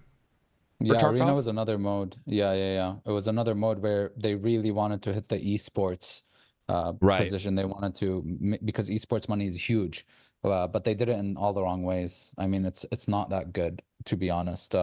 They also did some weird charging thing to get in early and all that stuff, even for the $150 edition. Which was, that's another thing, is the devs as well. So one big thing about Grayzone is that the devs are taking this approach of consumer. I already know where this conversation's going to go. They're like responding. They're like, okay, we're going to fix this. Here's a hot fix. So that's like another thing that, because of BSG's fall, their decline, they're like coming in and we're like, we're the saviors. But you're already also, which is, I think, a little bit maybe sad, but there are like huge Tarkov streamers that have been playing Tarkov for years and years and only Tarkov, that are now going like, hey, maybe I want to do, like, I just saw a streamer go like, hey, I kind of want to do variety now. I'm playing Manor Lords, trying Rainbow Six, all the other stuff. And that's the sexiness of games, man. I saw people who still do Skyrim, content. They do, they talk about new Skyrim mods, they talk blah blah blah, but it's like at some point there is that sexiness of like, I don't just have to try to dig from the same well at some point and try to wait for water to fill it so I can get my bucket. It's like, all right, maybe I'll cover fucking 2 games. And what if that second game is not only more fun for me, so creating is easier and streaming's easier, but it's more fun, and I don't have to go, oh, these 7 errors I know about in this game, so I'll, and I've known about them for like 10 years. At some point, you're just, it's I think it's awesome that they have a different style of game that's still, by the way, even if it's nothing like Tarkov, which it is like Tarkov in the fact that at least it's got guns and people shooting. There's some similarities. And the looting. And looting and the inventory. So there are things, like, I know it's easy to say it's nothing like it, but it's like, no, it absolutely is. There are things they've stolen and cribbed directly from it. 100%. But it's easy, I mean, to me, you go to a family reunion to see people occasionally, and then you don't want to talk to them again for a year. We're going to get games like that where people are going to try things. You'll see them. They'll pop in. Some you won't want to do again, but then there's going to be somebody here that pops up, and we saw it with Battle. What was the original Battle Royale? PUBG or H1Z1 or well, H1Z1, but I was talking PUBG. But then you got PUBG, and then Fortnite came along, offered a weird, different thing. By the way, remember it started as a different mode completely. And then they looked at it and they were like, "Hey, let's do this," and it worked. And so now you have both games if you want to do PUBG. I don't know what PUBG runs like. I mean, it used to still run like crap after being out for many years. It still runs better now. Does it run better now? It still has the Arma jank, like the which I like. It still has the, you're kind of heavy. There's momentum, I do also have weirdly, I don't know why, because Bungie has fucked us over a lot in the past, I guess. I do have faith in Marathon. I think, I mean, the trailer looks cool. We haven't seen anything, but I feel like they're doing something with that. They're cooking something. I feel like it's gonna take the world, or like at least the extraction genre, because we don't have a good AAA extraction game yet. You know what I mean? But I don't know. I don't have any non-faith, and I don't have any faith. I just have like interest in it. Bethesda Bungie's shown that they can do shooting right. Yeah. Shooting. They can't do inventories, and they didn't do well with story, and they didn't do well with consumer support, and they didn't do well with UI, and they didn't do well with even travel. Remember, travel had loading and all that kind of stuff. The stuff that even back then people were like, oh, there's a loading screen. You got to wait for this, blah, blah, blah. Watch a ship fly by, all that kind of stuff. I'm excited to see what they plan, but I don't necessarily know if people... I mean, I don't even know what its form will be, I guess. So I guess I can't be in. I guess that's why I'm a little hedgy on it. Super chat from MK Bandit. He says, is the 1X Player X1 big enough? This is the 11-inch tablet handheld that 1X Player Pro released. I would say it's a little too big. I've played with tablets with a claw connected to 360, and I still think that 8 to 9 would be fine, especially like I'm playing on the Legion. That would be fine, especially if battery tech gets just a tiny bit better, maybe a little lighter. I think 11 is big. I have a tablet that's 11. I got to tell you, 11 comes to the point to where it's a tiny bit like a too big of a screen in front of your face when you like are holding it like this. You find yourself leveraging out a little bit farther. But it's 1X Player Pro or 1X Player, and they like to release a lot of handhelds. They're not as bad as that. What's that one? Ayoka or something. There's another company out there that has like 12 devices for the Windows market. I think people don't realize that because the APUs are out there, Intel's, which isn't so great, and AMD's, and they're easy to get a ton, and you know what their performance is. People are just messing around to see what fits the market, and it works. I have nothing against a larger screen. That is pretty big. 11 inches in front of your face. It even looks goofy. Like my Legion is form fit perfectly, so the top is, horizontal, so you could sit it on its top or on its bottom without any issues. But this thing, it's bigger than the controllers. So what it really looks like is a backbone with a big tablet in it. And it looks a little ugly. And then weird enough, you can take that tablet out anyway. So now you have just a super thick tablet. And the Legion does that, and so do a couple others, where you can take the sides off, and now you just have, instead of having a nice thin Samsung tablet, you have this chunky-ass Windows tablet, which has all its own issues. But yeah, I get it. I get why people like it. A couple people I know have it. They love the form factor, and they love the size of it. But that's monster, man. Have you seen that thing?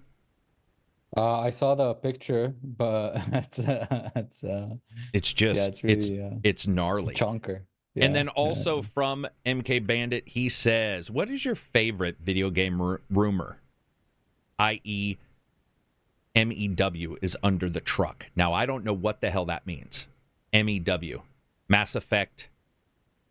What is your favorite? But he says, what's your favorite pre-internet video game rumor? So, pre-internet, like truck. Pre-internet video game rumor. Oh, it's like those, magazines back in the magazine days. This might be early for you. Or might like be going before to your school time. And someone telling you, hey man, did you know that if you like jump 3 times and like, go under this toilet, you find like I've got one then. It may not be pre-internet because the internet's existed, prior to us getting it. But I would say that the big one was they weren't selling PlayStation 2s to the Middle East because they were worried Saddam would use the chips inside to launch missiles. And it was probably started by a Sony henchman, but it was hilarious. It was like, what in the heck? It was one of the dumbest, internet to me that was pre-internet because it was in a magazine, Die Hard Game Fan. PS2 was the most popular console in the Middle East. Oh, dude, well, yeah, and were you guys even getting them originally as a, could you get them, did you have to buy them on the gray market back then? Because there was a big thing with import back then. Only in some countries, yeah. Only in some countries. Yeah. Probably Iraq, right? Maybe it was, where maybe they had some. Yeah. You had to buy fake copies of discs. I love the idea of it, though. I love the idea that they'd take the PS2 and they'd, put that chip in a missile and it would suddenly launch better with higher efficiency than, they were lobbing missiles anyway. PS2. Yeah, the power of the PS2. It's always been the power of... What was another pre-video game?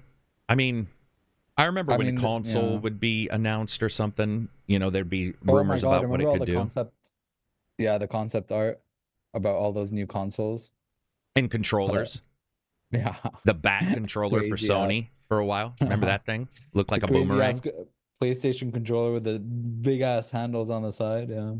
Or remember when it was a big deal that I remember first hearing about the N64 controller and not believing it because it had 3 posts. And being like, there's no chance somebody's going to require 3 arms. Yeah. And that was real. That turned out to be real. That was real. Let's see. Spetsu has a super chat. Let me post it in here. Betsu, thank you very much for always being in here, always supporting the channel, watching you stream, watching you turn into Rambo and Hunter Call of the Wild, and killing all my deer. He says, let's say you heard a great song or watched a movie that you really liked. Later, you discovered that it was created by artificial intelligence. Does that in any way change your evaluation and overall perception?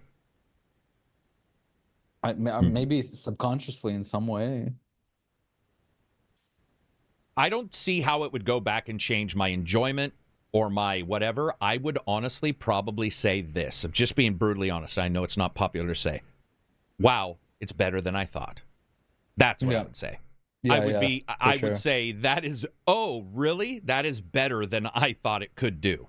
That would be that would be my reaction. Yeah, because I made some AI songs with the new AI things, and I was singing them for 5 days afterwards. They were that catchy. So, I Shaved My Bush and I'm Ready to Go is probably one of the funniest songs I ever heard, and, completely written by AI, and I just thought it was, it's Fallout. Yeah. So the guy made a song that sounds just like it's in the Fallout world, and it's a woman singing about getting ready to bang her husband when he comes home from work, and it's just awesome, man. It's just awesome. Yeah. What about, let's talk about a movie, though. I think I would say the same thing. I would be stunned with a movie because the infinite depth of a movie. Can you imagine if you were watching something, live action? Yes. That would be. Jesus. Yeah, that would be.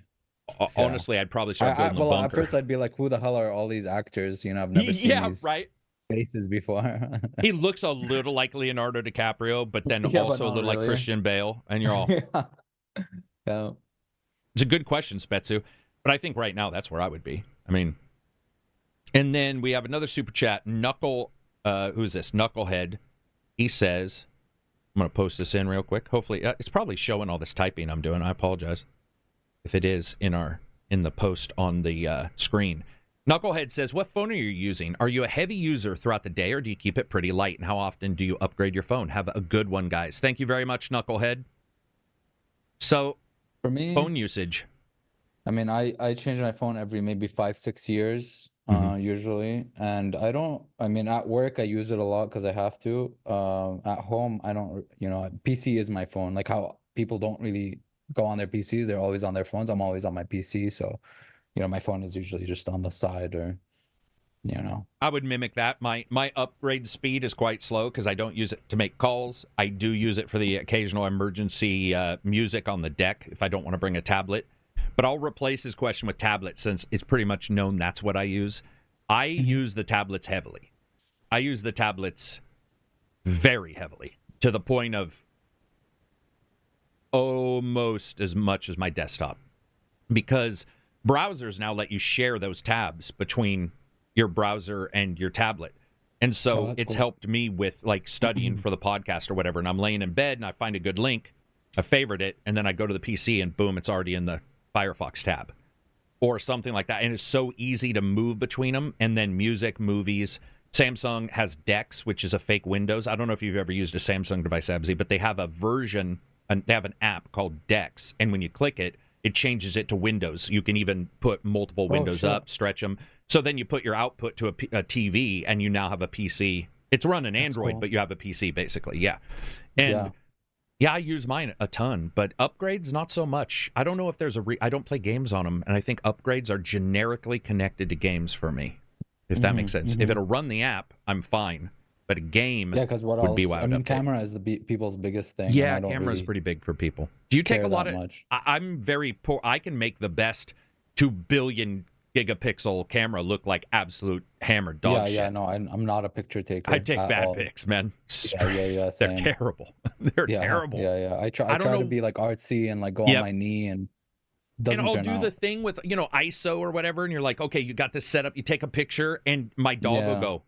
And it'll, so all you get is this ghost dog moving his head during the picture. I'm like, whatever, man. Photography is an art, man. Even in-game photography, I'm so terrible at like taking in-game screenshots, but people just wow me all the time with all the effects and crazy shit they do. Bro, I can make an amazing screenshot look like shit in the best photo editor in a game. I'll get a game that looks Horizon, like Forbidden West. Hey, I'll take a screenshot, and somehow there's like an animal's head halfway through the screen or whatever. Terrible. I'm like, Jesus Christ, how? And I edit. I don't know if there's been times where I posted pictures where I have to crop it because somehow I got my finger in a video game. That's not happened, but you know what I mean? It's like, how did I get my finger in the video game screenshot? Yeah, dude, it's ridiculous. I can we should be testers for people's photo modes in their games. I think Spider-Man, a focus group. I did pretty good, but I saw some people posting. I think it was Johnny said, man, look how good Spider-Man looks. And he posted a picture. I couldn't tell what was going on because to him, he knew, but there was Spider-Man was like doing a leap. And I was like, oh, I'm not the only one who can fuck up a video game photo mode, Yeah. But it's a good point, though. Two Door says, I hate using phone for internet browsing with multiple tabs in a browser. It's so slow. Luckily, tablets, at least for me, the tablets are lickety split, if not sometimes a little faster in the browser. I hate texting on my phone. I hate browsing. I don't like. I can't do that. Like, a lot of people are very fast with it. Yeah, on your phone, I don't do a ton. Well, I do a lot of tabs, but I have a tendency to. It's hard to close a bunch of tabs. If you open a bunch of tabs in a tablet or a phone, it's right there at the edge, and I a lot of times will hit the bezel versus so you have to like make sure you're closing the right tabs or you close the wrong one. I don't mess I don't mess with a ton of tabs, but searching stuff, the only thing I don't like about Android devices, and this could be Windows too, iPhone, is that on the Android, even with pop-up blockers, I still get more pop-ups than I do on my desktop. And so I'll go to a website I trust or a website I've gone to hundreds of times, and I'll be like, why does this look so weird and different? And then I'll realize whatever is not working in the background, and I'm getting these other, pop-ups or movies playing. Also, have you noticed sometimes Android has the new thing where the ad is huge, and you have to scroll past the full page ad on Android? At least I do, to try to get to the next part of the write-up or whatever of the article. That never happens on PC for me. Yeah, for sure. Same. It's a good question, though, Knucklehead. I'd like to know what you actually do. And anybody in chat, if you use your phones, looks like most. Shrek says that either of you used a tablet for drawing. Yeah. So, do you ever? No, I'm not a drawer. I am not a drawer. I don't use it for drawing good things, but I use it for Dungeons and Dragons or role playing, where I'll come up with an idea in bed and I'll try to sketch something or say, here's what the general place looks like. What do I want to talk about when the guys go there, if they do? That kind of stuff. I've seen people drawing on tablets really well, but they usually need the little hand glove. And I got to admit, so they don't palm it and the tablet sees your hand as a giant brush. So I think I just gave up after a while. Let's see. The next one this is MK Bandit as well. He says, thoughts on Vanguard being rolled out for League of Legends. What's that mean? Do you know? Vanguard is their anti-cheat for Valorant, which seems to be working really well. I mean, it's a bit invasive. but Valorant has like the least cheaters in all of FPSs probably right now. And that's I mean, I don't know, man. I personally, after Tarkov especially, I would prefer invasive anti-cheat rather than dealing with cheaters if it's a game like I really like and play ranked of. But there's a lot of casual players for League that only play like ARAM and those other game modes that would probably not enjoy that anti-cheat there. I know that with Valorant, I mean, I didn't like the anti-cheat there, kind of, because I wasn't like too big into Valorant, and it just it felt like it caused issues in my PC. So it must be good for people who play like high level ranked, because in high level ranked you'll see a lot of scripters who literally all you have to do is hold a space bar and you'll dodge every move and win the game. So it's good for the cheaters, but it's good. And that's and so it's called Vanguard. Vanguard, Riot Vanguard. I think that's their anti-cheat. I would say it's good. I agree that if the more interested I am in a game, the more I want the anti-cheat on. Yeah. So you know what I mean? Yes. The more and if I don't like rootkit stuff, but I do understand why somebody who is playing it, you know, competitive or whatever, wants the highest level of security. I just feel like rootkits seem to go too high. But the one I don't like is when it's just a generic game and there's a single player mode and there still is one, and easy anti-cheat is still my example of one that stymies me every day. I have had no issues with Denuvo ever, but I can tell you, easy anti-cheat does not like my PC. It just when I see it for a review, I just check mark going, I know I will have to open this 20 times for it to start.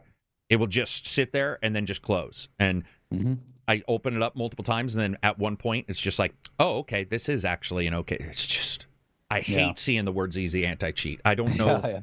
And it's not rootkit or anything. That's just a generic one. But whatever, I don't know what I have on my PC. I have a lot of hard drives. I've thought about that before. What if it can't read all the data?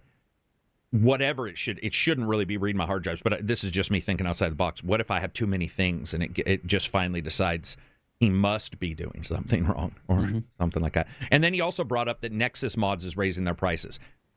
Man. For what? Oh, for premium. For the premium. That was expected because Fallout, they got the huge amount of downloads. They were charging, what is it, $5, I think, for premium each month? Yeah, $5 a month. Yeah, I have premium for only 1 month, because I got it for the Wubbajack, so it doesn't take forever. Yeah. But I don't have it constantly. I mean, I don't think it's a thing unless you're like a heavy, crazy modder type dude. It's not something you get forever. Like, it's something you get if you want to heavily mod a game with like over 500 to 1,000 mods. Anything under that, I don't think it's worth it. Onamaru says, yeah, easy anti-cheat is giving my PC seizures too. So it seems like a lot of people are having that issue. Cantankerous Goat says, haven't had a PC in like 15 years. Phone does what he needs. Oh, that's very cool. I don't know a lot of people who do just phones, but that's cool if you don't need a PC. Christ, you can stream on games and do whatever. So when it comes to Nexus Mods raising prices, not surprising. Their hosting fees, we're now seeing companies being pretty open about hosting fees for like AWS or not just hosting, but their software stuff. All of the prices for everything have gone up. I think it makes sense to raise their price. It is what it is. It sucks if you use it like what Abzy was saying. You just got to turn off your damn subscriptions, people. If you're not downloading a bunch of stuff from Nexus files, why would you pay them the next month? Feels like, 1 month. Maybe they should have, and maybe they do have this, because I do have it turned on because I do mod a lot of games. But if I wasn't, I wonder if they have a 1 month subscription that turns off automatically. Okay, well, there you go. It turns off automatically? Yeah, that turns off. It's very easy to cancel. It would be. It is easy to cancel, because I have canceled it once or twice and then turned it back on. But if they did a thing that was called and it was the same price, by the way. But if they said, you can choose, hey, I don't want to worry about this, just turn it off at the end of the month. Yeah. I was like a couple, because I made a little very easy mod for Cyberpunk back in the day when it first came out, and I think I was a few downloads away from just them giving me lifelong membership, but I didn't hit it. My friend got one though. Speaking of membership, if you guys get a chance, if you become a YouTube member, you can jump in the Discord where we stream games, talk about games, chat about different stuff, and you can get your news topics easier into the podcast. I would appreciate it. It helps out the channel. Next up, Arkham VR game. So, okay, Meta Quest 3 exclusive, Shadow of Arkham. That is hilarious to me because that is so funny to me, man. It's so funny, that whole situation. It's so funny because the people's huge complaints about Suicide Squad was that they just wanted another. A lot of people want another. They Arkham wanted game. another Batman game. Oh my god, it's the biggest slap to the face. Welcome to the future. Yeah, so funny, man. It's so funny. Yeah, because Meta's throwing a lot of money at AI, and they're throwing a lot of money at Quest and trying to get, because regardless of what we think and how well Quest sells, it still doesn't sell near as much as it needs to be like a valid platform for a title to do well on its own without support or the amount of money you're putting out and the risk there, because the risk is still super high. So I'm sure they went to them and said, you did a great job with whatever the old VR game was, because I really enjoyed it, but it was only like 45 minutes. The Batman one? Yeah. So what I'm worried about is how long this will be, what its content will be. That's going to be the big thing. And is it going to be like AR as well, where Batman's in your house? That would suck. I want a true VR, full-on Batman game.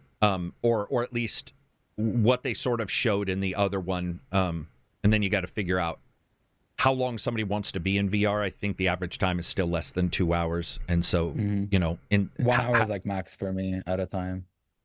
Yeah, VR. Yeah, it's pretty tough to be in VR much longer, and I have the lightest headset. Yeah, no, I had I had the Lenovo, so it was a that was a bitch. Like very comfortable to keep on for a long time. Yeah, the great thing is you entered in with the worst. I think it's the worst FOV or one of the worst, and it was considered one of the more uncomfortable ones.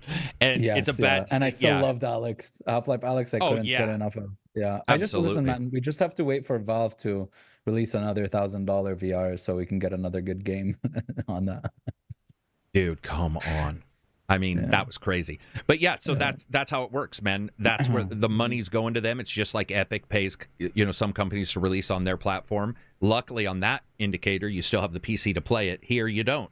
It's going to be VR. Now, the cool thing is people hack these all the time to get the VR game to work on flat, or try to figure out a way to do that, or maybe just on glasses where you don't have to buy the whole headset. But I think overall, you're going to be stuck with a Meta for a couple weeks to a month before somebody hacks it to work on the other handhelds. Somebody will figure out some way to do it. Modders, I used to think that modders wouldn't, but now I'm just... dude, did you see everything? The Manor Lords dev retweeted the VR mod? Yeah, that one looks cool. It's pretty terrible because nothing occurs in that. When you go down as your lord in Manor Lords, you don't do anything. You just walk around. So it's like, all right, much ado about nothing a little bit, but still there because it's an Unreal game. And so they can hack it quite easy. And I think that's awesome. Manor Lords being a good game, early access itself, but a good game nonetheless. In a Batman game, a lot of potential. So here's the other thing. Is this good? I don't know the timeline, because there's certain questions like, how are you even going to play as Batman? I don't understand. Well, the voice actor as well, right? Well, the voice actor as well. Dude, I had forgotten completely about the voice actor. Yeah, true. Yeah. Maybe you'll play as an offshoot again. Maybe or maybe you'll be one of the 55 variations of Batman when Batman goes on trips and shit. Or you'll be mini Batman. Alternate reality where his dad is the Batman. Yes. Oh, man, I got to admit, I would be much more interested because shooting versus all the fisticuffs, which is going to be weird in VR. The idea that you do both, you have some fisticuffs, but you also have guns and you're just blowing people away. That would be amazing. Because that was the alternate where his kid died. And he became it was in a Justice League movie as well, like a cartoon where they went into the other reality. Man, superhero, they love their multiverse stuff. But it was that his son died, and I think his son and wife, so he became Batman. Hey, whatever. I mean, what if you did multiple Batmans in the same Batman game, and you're like, each level is, Shattered Dimensions for Spider-Man did that, where they had the noir Spider-Man, they had the comic books, but I think the cel-shaded Spider-Man and a couple others. I think that would be awesome. I would definitely play something like that. We'll just have to see, guys. It's Quest, so Quest 3 is pretty powerful. We can see some good graphics. I think that'll be awesome. Next up is a little bit of sadder news, and that's that Alan Wake 2 has still not made its money back. Yeah. There's a lot of things going against it. Well, there are, but they also got money from Epic. They sold it at a cheaper price. You would think more people got it, but I swear to God, whoever's doing financials at Remedy since day one is an English major. I don't know what's going on, but every single game release, this happens for them. They, you hear about them like not making their money back. I don't know if that just means they put every cent in, but I look at Alan Wake 2 and I'm like, it is amazing, but I don't see it costing so much that it couldn't have recouped by now.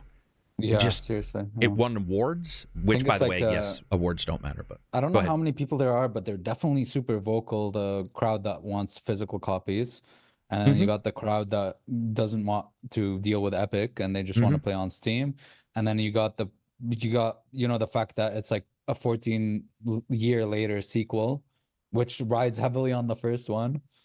Yeah, there's a bunch of stuff there. Yeah, there's not only that, but the fact that it was on all the consoles and it still didn't make its money back seems like, wow, that's I don't even after awards it won. And yeah, dude, I don't know, man. I just want them to make money so I don't have to worry about if I want an Alan Wake 3 or what. Like, I just like Alan Wake. This is the same thing that happened with Alan Wake 1. And Alan Wake 1 was, let's see, at the time it was Xbox and PC later. And then Control was on everything. I think it was Epic as well early. I could be wrong on that. It's been a long time since Control came out. But Control made money finally, right? I'm almost 100% sure Control has become financially viable by now. So I feel like we've read that news. We read news where it's like their games don't do well at first, but then over time, it's like those, it's like Prey and stuff where you know, they look back on it and be like, this is one of the best games. Control is literally like Prey, where not a lot of people got it at launch, but now people say it's like one of the best games ever made. Yeah. Well, here's Team Monk 98 says a really good point. He says that Final Fantasy VII Rebirth supposedly undersold. I wouldn't say I added supposedly, and I'm going to remove that because we do know it undersold. And he was wondering if it has to do with timed exclusivity. I mean, it's possible. We don't know what a port would cost. That's the big issue, is how much does a port cost? But it does feel like this, guys, this is why every company wants to release on every place humanly possible. Just to make sure that no one is out there as an outlier. Give people the ability to hate your game on their platform or like it on their platform. Don't hold back on a platform. Yeah, and Final Fantasy Remake Rebirth is the same thing, where it's a sequel, and there's a lot of. But it's not only that. I think if we go back to Alan Wake, dude, Alan Wake 1 was a suspense thriller. Alan Wake 2 is almost horror. And I just don't know if people realize that there is... we have a huge number of people just last night in the Discord who admitted they had not played Alan Wake 2. We weren't even talking about the money thing. We were talking about games that the last couple of years that have came out that were awesome. And there was a good contingent, if not most, of that group had not played Alan Wake 2 or finished it or played much of it because it was a horror game. It was scary to them, which is fine. That's what the Resident Evil devs said. Remember when they're like, we are leaning away from horror because it doesn't sell well, and people got mad about that because they loved 7. But it is true, man. Like people don't want to be. Not as many people want to be scared. Yeah. I mean, that's the honest truth. Like, not as many people want to be scared as want a suspense action thriller. That's 3 categories. Horror is 1. And even if it's action horror, it's 2 that you still have. Horror is like one of those tags you see on a game that always makes you pause longer than the other tags. You see all these tags and then it says it could be like 30 FPS. Are there jump scares where are there like really scary areas? Yeah, it's a detractor for sure. I really truly liked it, but I can tell you tonally, there's no question that Alan Wake 2 felt tonally hugely different than the original game. Completely. And that did actually hurt it for me personally as well. Even though I liked it, I felt like, the Deagle says, I love the first Alan Wake from what I remember, but I was 13. So I never got excited for, Alan Wake.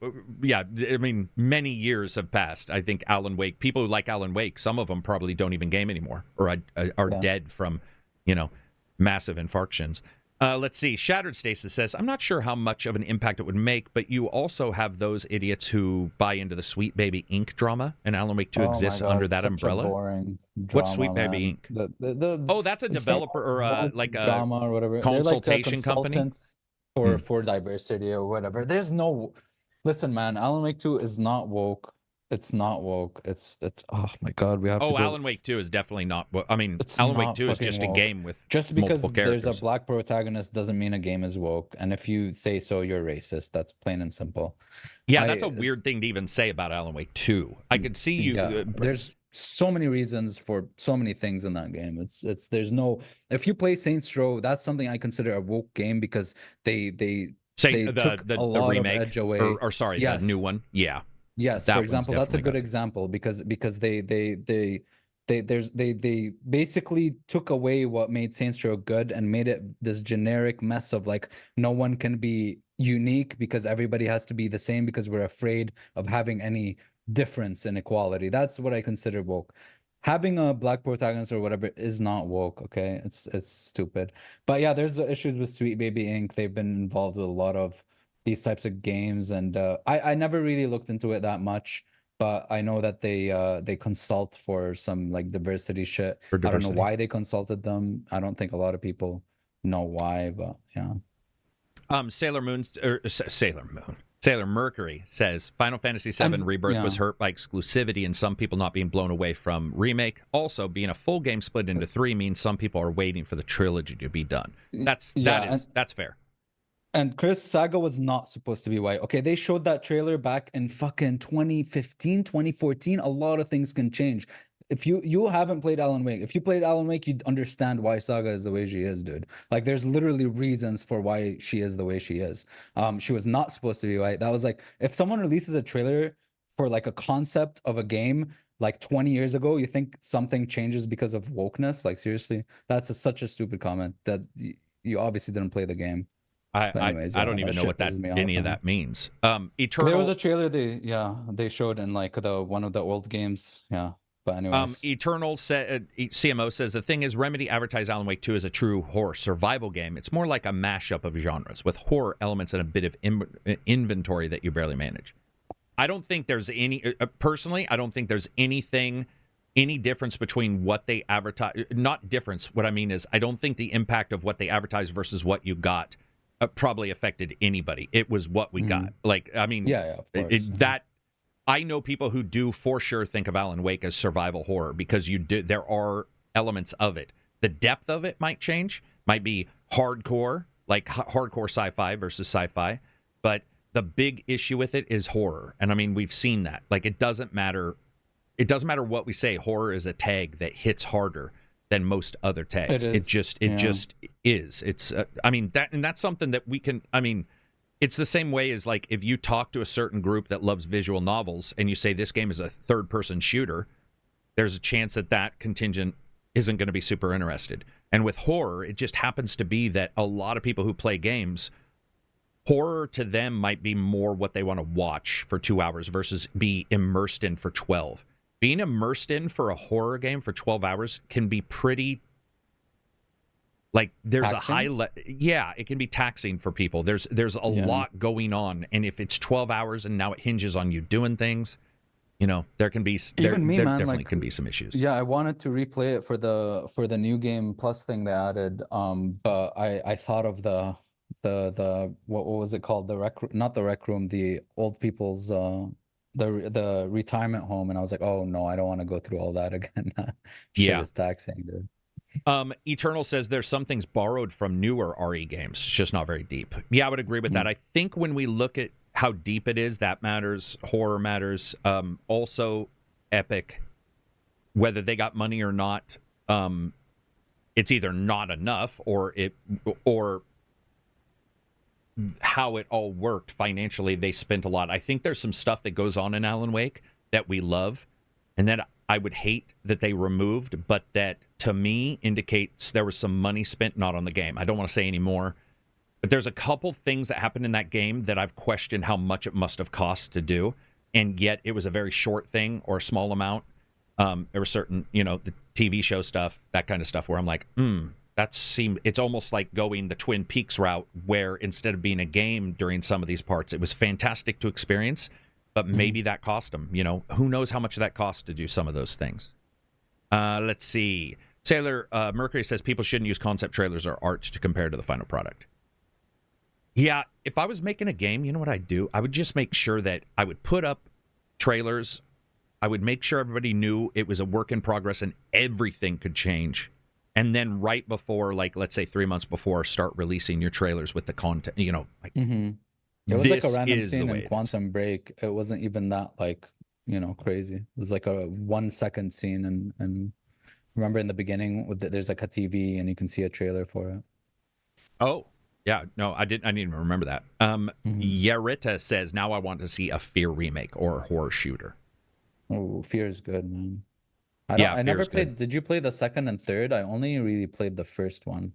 I played most of the first one, or I played mostly the first one, as in I beat that one, and then played some of 2. I can't even remember there was a 3. I own it because I know I saw that I own a F.E.A.R package of some kind that I got, but it could have been a review package. No, that would have been too early. But F.E.A.R was more interesting for the tech and the shooter stuff. You know, how the AI really that horror. Talked, but it wasn't for me in how it all worked out. It was a good game, though. Just because it wasn't for me doesn't mean, you know, it's not a good game. It's its own thing, and it did a good job. I mean, obviously the amount of people who love F.E.A.R, obvious that's a good one. Anamaru says Bethesda did a smart thing, put out the most generic landscape in TES6 title in 5-second trailer, and change everything. Yeah. Yeah, I mean, fans are having... Just the field. Fans have this weird thing where, not fans, different fans, where they hold on to stuff while others like us are like, okay, we've been here long enough, we know things change. Then other people get mad, anything changes. So you really can't win. What you have to do is deliver a good game. And then I think for the most part, people will look at it. I mean, you'll still get somebody saying, here's my 8-hour analysis on Witcher 3 not being good. But for the most part... That's later, and it's after a bunch of people have said Witcher 3 is good. So, and you get the opposite sometimes where it's like, going back to it, it's actually better than Mass Effect Andromeda is actually a good game. Oh, okay. Well, maybe not that game, but no, yeah. I especially when we're talking about all these kind of things, it's not too crazy to assume that there's an expectation when there's a video that fakes gameplay that it is gameplay. I think that's one of the big things that pops up now in particular for me is when I do see something switch, I get a little bit like, or not switch, but dumbed down graphically, that kind of stuff. I understand that they do it, but it's like, why'd you show me the thing in the first place? Like, why didn't you just, walk away from it? And then Rise of Ronin sales pacing ahead of Neo and its sequel. And that is, I know, that was surprising to me. That makes me sad, man. But it's probably because of difficulty. Oh, because it's easier? Because there's difficulty options and you can choose easy and just like lay back. I'm guessing because Neo 2 is a better game in every single way imaginable. But yeah, I was really surprised at that. I was not expecting to see that. Like, I don't know. I guess I just... Rise of the Ronin feels really patchy. Neo 1 and 2 do not. They feel like they serve their player base, where a lot of people I've talked to who played Ronin feels like it doesn't serve any database or any gamer base. It's sort of scatterbrained. I guess that's why companies streamline things. There you have it. They sell more, so apparently, god damn it. I didn't. Well, I have Rise of the Ronin. Do you? Yeah, I'd be interested to see what you thought of that because I was pretty... I mean, straight up, I was pretty disappointed in that game. Same. The story was sort of the way they tell it and little things you can do were great, but once you start diving into it, it feels like no matter what you do, you're going to end up at the same part a lot of times. And I don't compare it to Baldur's Gate. I didn't expect it to have 8,000 branches, and then the open world part was really sort of jank and just very Dynasty Warriors kind of blank. It was like a blank place to just walk around. We got Rise of Ronin Defenders. That's awesome. But anyway, well, you'll always have. I think for Rise of Ronin in particular, you'll have Defenders because it still fits in the almost Stellar Blade in a weird way, but like those open areas, open places to go. It is samurai and stuff. There's a contingent that will always just like a samurai game too. And let's be honest, man. Neo 1 and 2, while I like them, are rough as hell. They are hard. I don't mean rough as in hard. Rough. I meant hard. Yeah, they're difficult games. They're difficult. They are definitely Dark Souls styled games in that they lean far towards that. Rise of Ronin doesn't. It's just Rise of Ronin. It just For me, it falls apart when it's like it just feels like the same thing, the open world thing where you go to different points. I mean, the combat's pretty good, but the thing is, if you expect one thing from that company, Team Ninja, you know, they do so much with the combat, and they give you so much freedom to really style that combat the way you want, and pull off stuff that's really, really cool.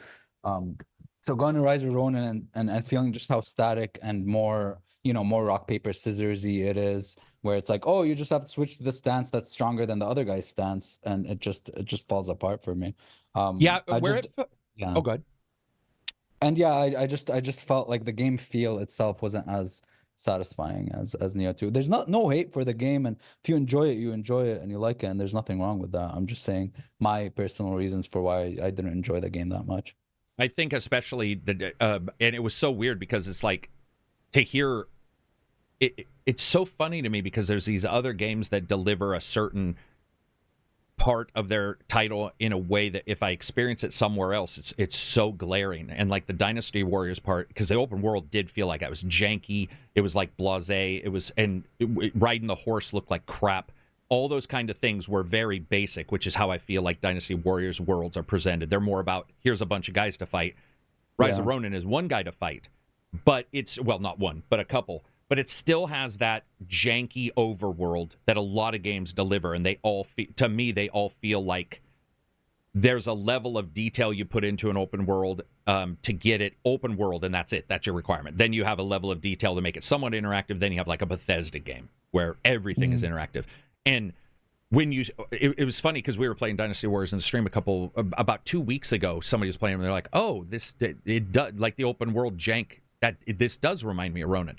But what's interesting about that is that I actually feel Rise of Ronin reminds me of another game, and it's at least its initial response, which is Days Gone. Days Gone also did the same thing everybody had done. It did an open world zombie one.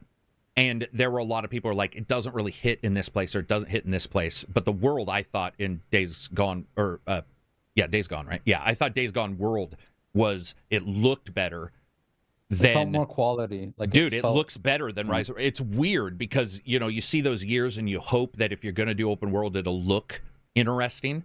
And you see, you know, the characters and how they move and what goes on. You're like, wow, we're this many years later and we're still seeing people step down below. But... And I don't mean to compare them like direct competitors. What I mean is you get the reaction I see is sort of that B-tier level game, not AAA, but like Days Gone, I think, has been patched up enough that you could say it now hits where it was. And luckily, Rise had no issues technically. Well, nothing near what Days Gone did. Days Gone had issues everywhere. So, yeah, I don't know, man. I don't know. It feels clumsy, I guess. And did you like the combat in Rise? Because I actually thought the combat in Rise didn't go deep enough and also didn't go shallow enough. It once again hit in the middle. It's middling for me too. Yeah, I mean, I as far as parry mechanics, I like the parry to be on the same button as L1, like the same button as block. I like the Sekiro style stuff.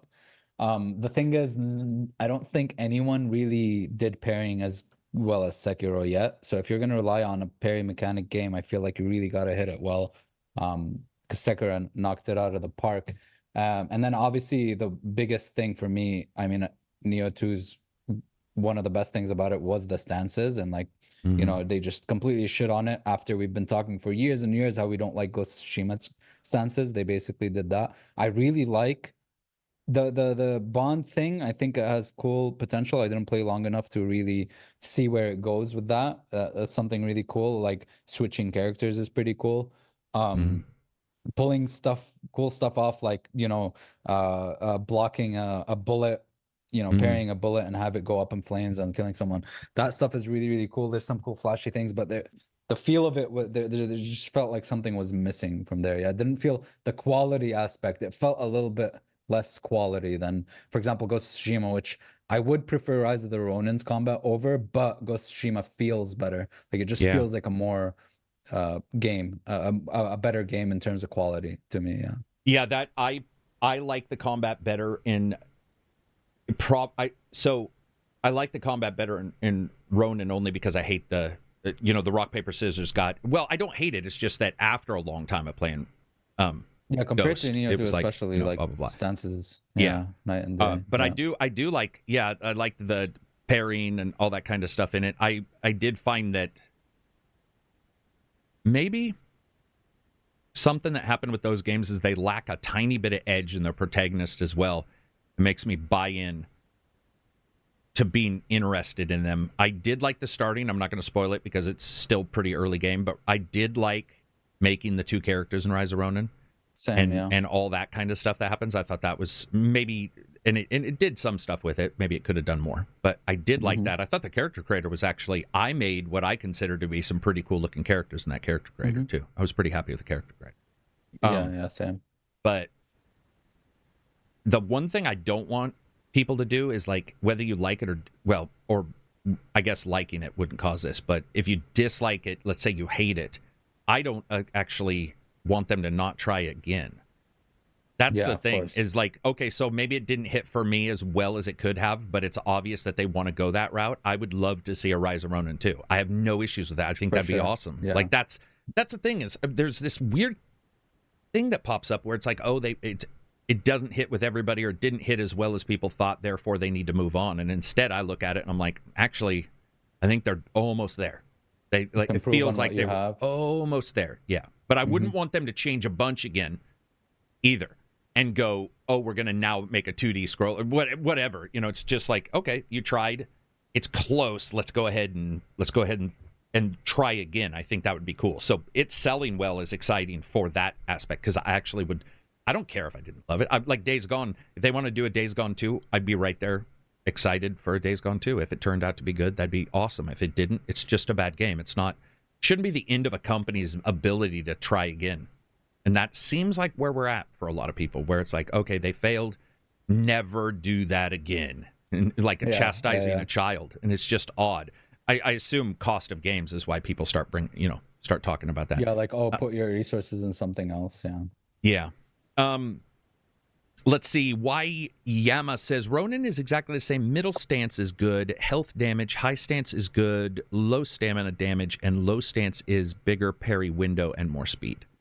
That's not stances. All what stances were about Neo. There were a lot of skills you would get, and a lot of combos you can curate, basically, depending on how you switch between that's stances. Not. I thought he was talking about a different game. Yeah, there's a lot more in but Neo. Even though that may be true about Rise of Ronin, it still showed you that, okay, if you're using this stance, you might be under the enemy, better than the enemy. That stance works on the enemy. If it doesn't work on the enemy, you're not going to be able to stagger the enemy. I don't like that rock paper scissors stuff. I don't like the Simon Says reactive type of thing. I like making my own kind of theory crafting my own combos, and it's just different tastes. Like, it's my taste is different than yours. That's all it is. Yeah. That's why I'm hoping for another one, because if they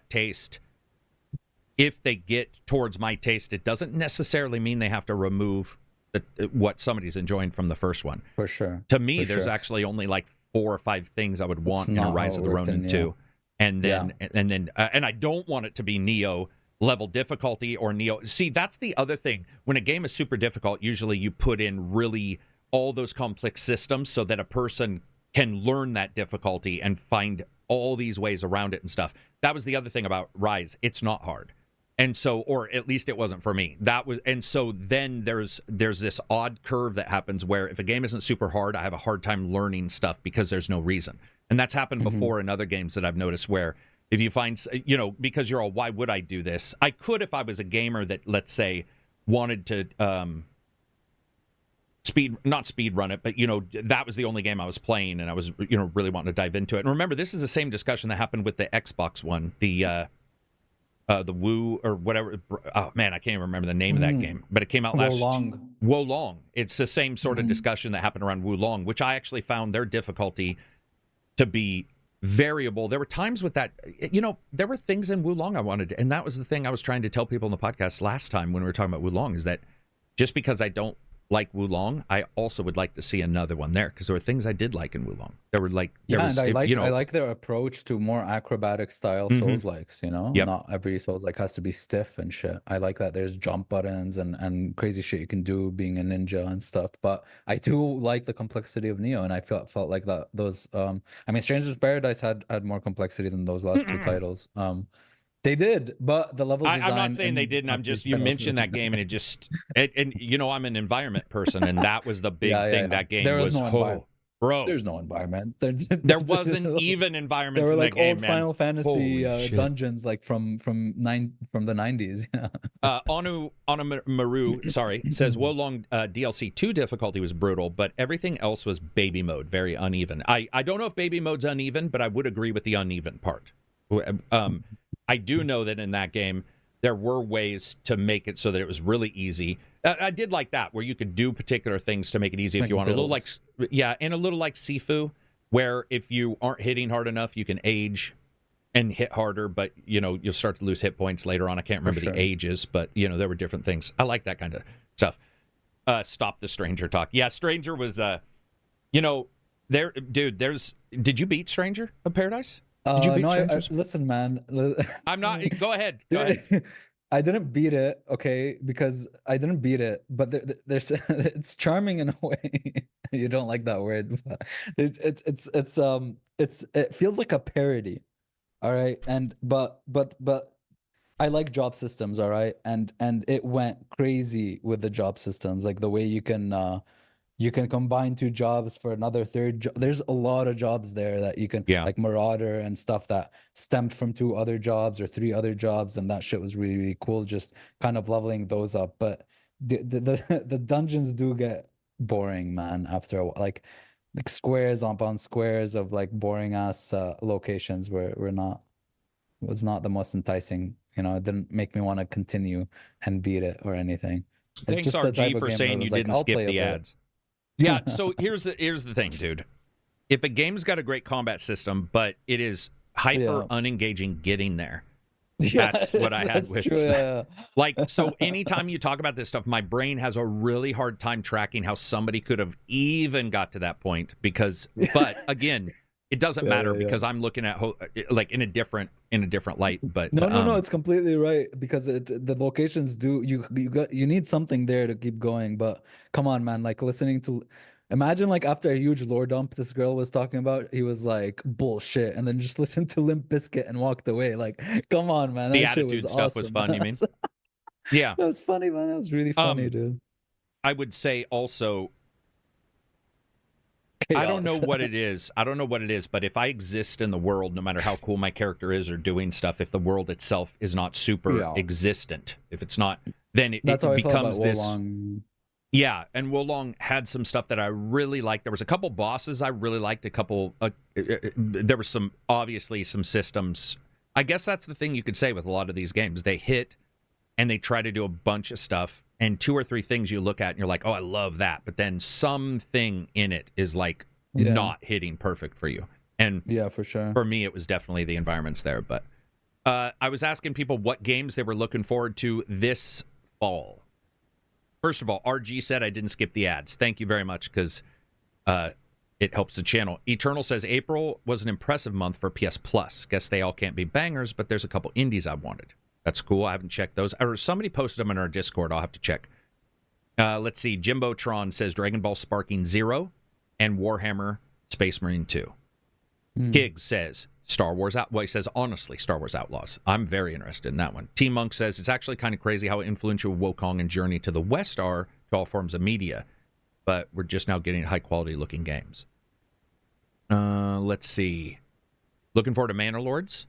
NC says Avowed, Kingdom Come, and Kingdom Come. See, it's easy to forget about Kingdom Come because they announced it and it's just sort of coming and it's like boom. Yeah. Kingdom Come is definitely Space Marine 2, Kingdom Come, and Outlaws are super high. Hellblade is super duper high.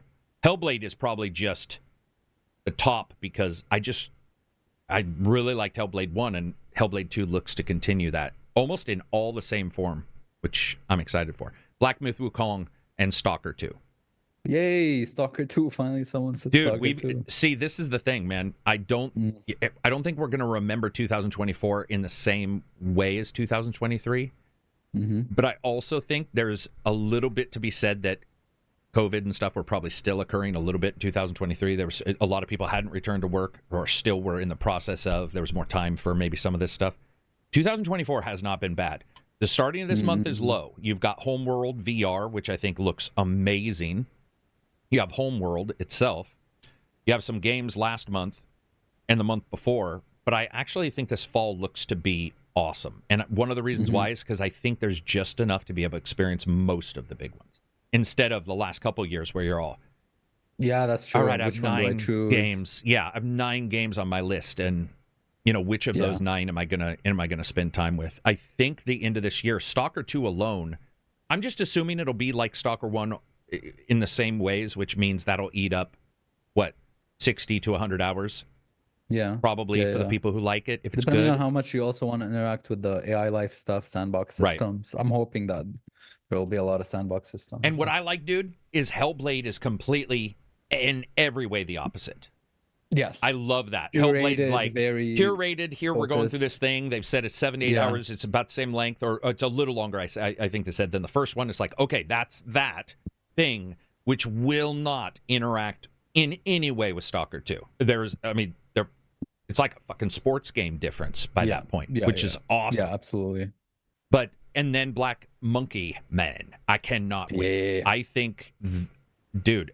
I just can't wait because it's a different character type. It's I just want to see how it all goes out. I love staffs. We don't get many staff games. The character, or the world looks cool. They haven't been super transparent on what it is yet, like how exactly it will all play together. But they've showed combat that I think looks doable for middle level players. So there might be people who get into it who don't. Maybe it's not Neo 2 level. Well, I don't know if you said you thought it was difficult. I definitely had some difficulty issues in Neo 2. It's the most difficult Souls-like I've played. That's what I felt, but I know somebody's going to say they beat it with one button. But it's just like that one was difficult. If they level it down to where it's like a good middle ground, where a person who can learn some of the stuff without really requiring a bunch and get to a good place in that, I don't know. That might be weirdly like my highest I don't know. I just like what I've seen from that game. And it's always looked doable regardless of what the internet will tell you. I am sorry. It doesn't look too ambitious. Like, why do people say, oh my God, I don't know. But dude, there was clipping in the trailers and all this stuff, and you see people saying, oh, this is impossible, and now we know it's not. But it's like, even back then, it's like, what are you talking about? There's nothing in there that looks impossible. It looks exactly... What is it, Unreal Engine 5? Possible. Yeah. It looks exactly like what you would expect. Cheesy says, the enemy design looks insane. Yeah, enemy design matters to me in those kind of games too, because it's what you're facing. If you're facing the same guy a lot, he better look fucking cool to make me think there's a reason why I am. Yeah, especially when you can tell what kind of moves you'll be doing based on the look, and then they do moves that what do you call it? That kind of makes sense for the way they look. That for the way they look. When they and he looks spindly. He looks rangy. He doesn't look like a big... Well, that is one thing, though, right? I haven't been able to see how they're going to... So stats will matter, but I haven't seen the monkey guy get huge and bulky like The Rock, depending on the stats. So that will be interesting to see how they play stats into it. I wonder if will there be stat? Like, I'm guessing there will be stats. I'm guessing there's stats. I mean, I'm talking on my ass. I just realized I don't think we've seen a stat screen in the game at all. Because like it's just you and the staff. Because Wukong, is a very it's a well-known character that uses a staff. I don't think you'll be able to go crazy off the beaten path with that with the build. Maybe like Sekiro or something. Which is nothing wrong with that, man. But like, staff gameplay, we need more. It's very focused on that game. Like you'll see staffs in games, but they're usually just like, you can attack normally. But with the move sets they've shown, it looks really, really cool with what you can do with that. And extend it and do some crazy shit. So what they could do is they could have multiple stabs, and the stabs are what adjust the stats. So you have a staff with like balls at the end, and that's your strength build. You have stats, that would be... But they got to make sure that if you have a middle build, the staff still looks cool. Because what I don't like is when middle choices make a middling-looking character. And that happens a lot of times in games where it's like, okay, leather armor looks fucking sweet. Chainmail is like, oh. And then you get steel mail, it's ornate, and they look like a demon, and you're like, why? Well, then I look like a jackass if I'm in middle ground stuff. Figure out a way to make every single thing look cool. The staff needs to look. If you're generic staff, man, and you choose like a middle build, that staff needs to send off some. It's like the issue. Go ahead. A lot of games like Fable and Infamous had, where if you go good, you're just gonna get the boring ass abilities that don't look cool. You gotta go evil, man. You gotta go with the red abilities. Yep, exactly. I want I think that's why I don't remember if you have played it, but KOTOR 2 worked so well because they showed, Kreia, who's like the gray Jedi, but she was interesting enough that the gray Jedi, the middle choice mattered, or at least was a thing versus the purple lightning. More I mean, a lot of times you see a Jedi and you're like, come on, what? Yeah. I said more love for centrists. Yeah. Let's see. Eternal says performance in games has been hit or miss this gen. Every gen, baby. Every single game, every single gen. Back to the Sega Genesis Atari 2600 days. It will never change. Developers will try to push shit too far. PS3. Fallout 3 and New Vegas were raw on release. On the console. Raw. Yeah, there's some rose-tinted glasses. They're not even glasses. They're fucking they're like bottles people are looking through when they remember those. I know because I experienced it with others, and we trying to get the game to work, or what can you do? Don't pick this item up, or don't put it on the table because you leave and come back in and the apple will kill somebody in Skyrim, or what, these come on, man. Yeah, it's been everywhere. JB says August through the rest of the year looks loaded. I think that's fair. But guys, don't forget that like this month we do have some games like 100 Door, the remake 100 Door, the Mario RPG is coming out at the end of the month. You've got Hellblade, you've got Homeworld RTS Space. Like, to me, that's the magic of. I like RTS, but adding a third dimension to me is magical. There's something about having depth, and I don't know why, because you're not gaining speed like a World War II plane if you dive on somebody in space. There's no fucking gravity in that way. Right. But it's still I like it. I like to spin around and look up at the ship and move them around. Sure. I'm excited as hell for that. For sure. JB says 33 Immortals has a the multi like, what is that? Like a 33 multiplayer game, and it's a boss. You go in and it's basically raids, like MMO raids. That's what it looks like. It looks really cool. Like, there's a lot of AoEs dropping, and you go around and you fight shit. And I wonder how. Well, you won't need to communicate with all 33 people for sure, but I wonder how it'll work out. Like, if a couple people can ruin it for everybody or not. I'm very interested in that game because that type of big team raids really interests me. Vapor for Blood just mentioned something I got to point out because he's absolutely right. Original Mass Effect on Xbox 360 had rough frame rate. I would say it was less frame rate for me than the texture pop in. Do you remember the big issue that Mass Effect had?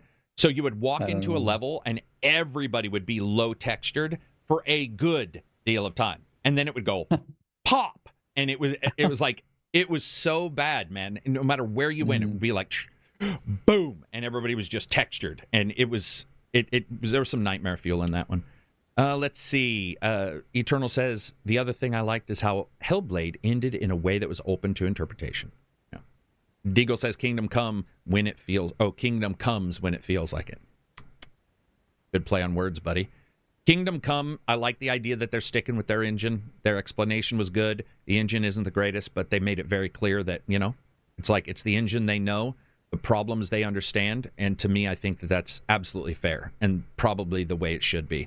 Trying to switch to Unreal and get it out in the same amount of time most likely wouldn't have happened, or any other engine. But I do want to play Kingdom Come 2. I mean, it's going to be his continuation of story. Probably same style of combat. Replay the first one. Yeah. Ooh, see, I just warned somebody away of doing. They were like, I'm thinking about playing the first one because I've never played it, and I'm going to play a second. I was like, that's like when you said you were going to play. I can't remember what it was, but you were going to play a bunch of games in a row. Dawn. Maybe it was that. Yeah. That's why I don't feel it was that. There was something that we were all talking about And one of you, maybe it wasn't multiple times. Maybe it was me because I always go like, "Oh, I'm gonna play all the games." Yeah, and I was like, "No, you're not. No, you're not. It's just not gonna happen." The amount of time alone, it's the fact that iterations usually on sequels are a little bit of the same. So the idea of playing Kingdom Come 1 and then 2, I don't know. It just seems like that could be rough. Watch a video. Go to Gamer's Little Playground and watch a movie video. Yeah. Or that, yeah. Shrek says, Morrowind was scuffed on OG Xbox. Fell through so many floors because I was running fast. And the game crashed on loading screens. I mean... But we loved it nonetheless, because we always were like, okay, but look what it's doing, though. Yep. Yeah, look what it's doing has fallen to the wayside a little bit. Yeah. I mean, true. I guess rightfully so. Look at what it doesn't have, yeah. Mm-hmm. And then Shrek says, just wait for Kingdom Come 2. Don't burn yourself out with the first. However, the first goes on sale for way cheap now. Yeah, well, I mean, the first has been on sale many times. And it's got... I know I saw some people complaining about its DLC. I personally feel like they were worth playing. But again, that's when they came out. So it's a little bit different from that. Next up, I wanted to talk a little bit about something different. It's still games. But Digital Foundry was saying Steam Deck tracing, ray tracing versus Asus ROG Ally, it works, but should you use it? They did a video here in the last 5 hours. At least that's when it was posted. Dude, so I know you don't do handhelds, but I'm already starting to feel like this is beginning, where we're starting to get unrealistic expectations of those things. Where it's like, we're at the point now where it's like, oh, ray tracing needs to be enabled on these, blah, blah, blah. And it came up in a conversation in the Discord chat. I opened it up to everything, and the first thing that was mentioned was, will Switch 2 have full DLSS and ray tracing? And I'm just sitting there going like, you guys do realize what these are, right? They are so many levels below, because they have to be. I mean, otherwise your desktop would be the size of a handheld. Like it wouldn't have it wouldn't have a 4090 that was a PS5. As big as like 20 handhelds, man. Dude, a 4090. Ignore that. Let's talk about something else. The 2080s had dual slots. The 3080s have had that. There was probably a 1080 with dual slots. I think mine was single. But on the Switch 2, I don't know about you. I don't expect ray tracing on the Switch 2 in the fact of like Cyberpunk level. They might do something basic, which sounds like what they're doing, but like, just maybe some shadows done in a certain way. And then DLSS, there's been back and forth on like what chip supports DLSS and what doesn't. But I think that regardless, Nintendo will have some DLSS style. Like Sony's doing their own, Microsoft's doing their own. I think it would be not behoove them, but I think it would be cool because it's a portable, it's going to be, so having some AI there to boost frames would be really, really nice. Yeah, even if it's FSRs, which is open source, figure something out, as long as it looks good. But I mean, those smaller screens, that is one problem. You're getting to a resolution where when you use DLSS on a small screen, the initial resolution is pretty low, so they can still look a little rough. Because I was doing it on Outer Worlds and messing around with lossless as well as the internal. They have FSR. Is it 2? That's the other thing I will say. FSR 3, or whatever the newest version of FSR is, looks pretty good compared to the original. The original FSR was a even nightmare. In Gray Zone. Yeah.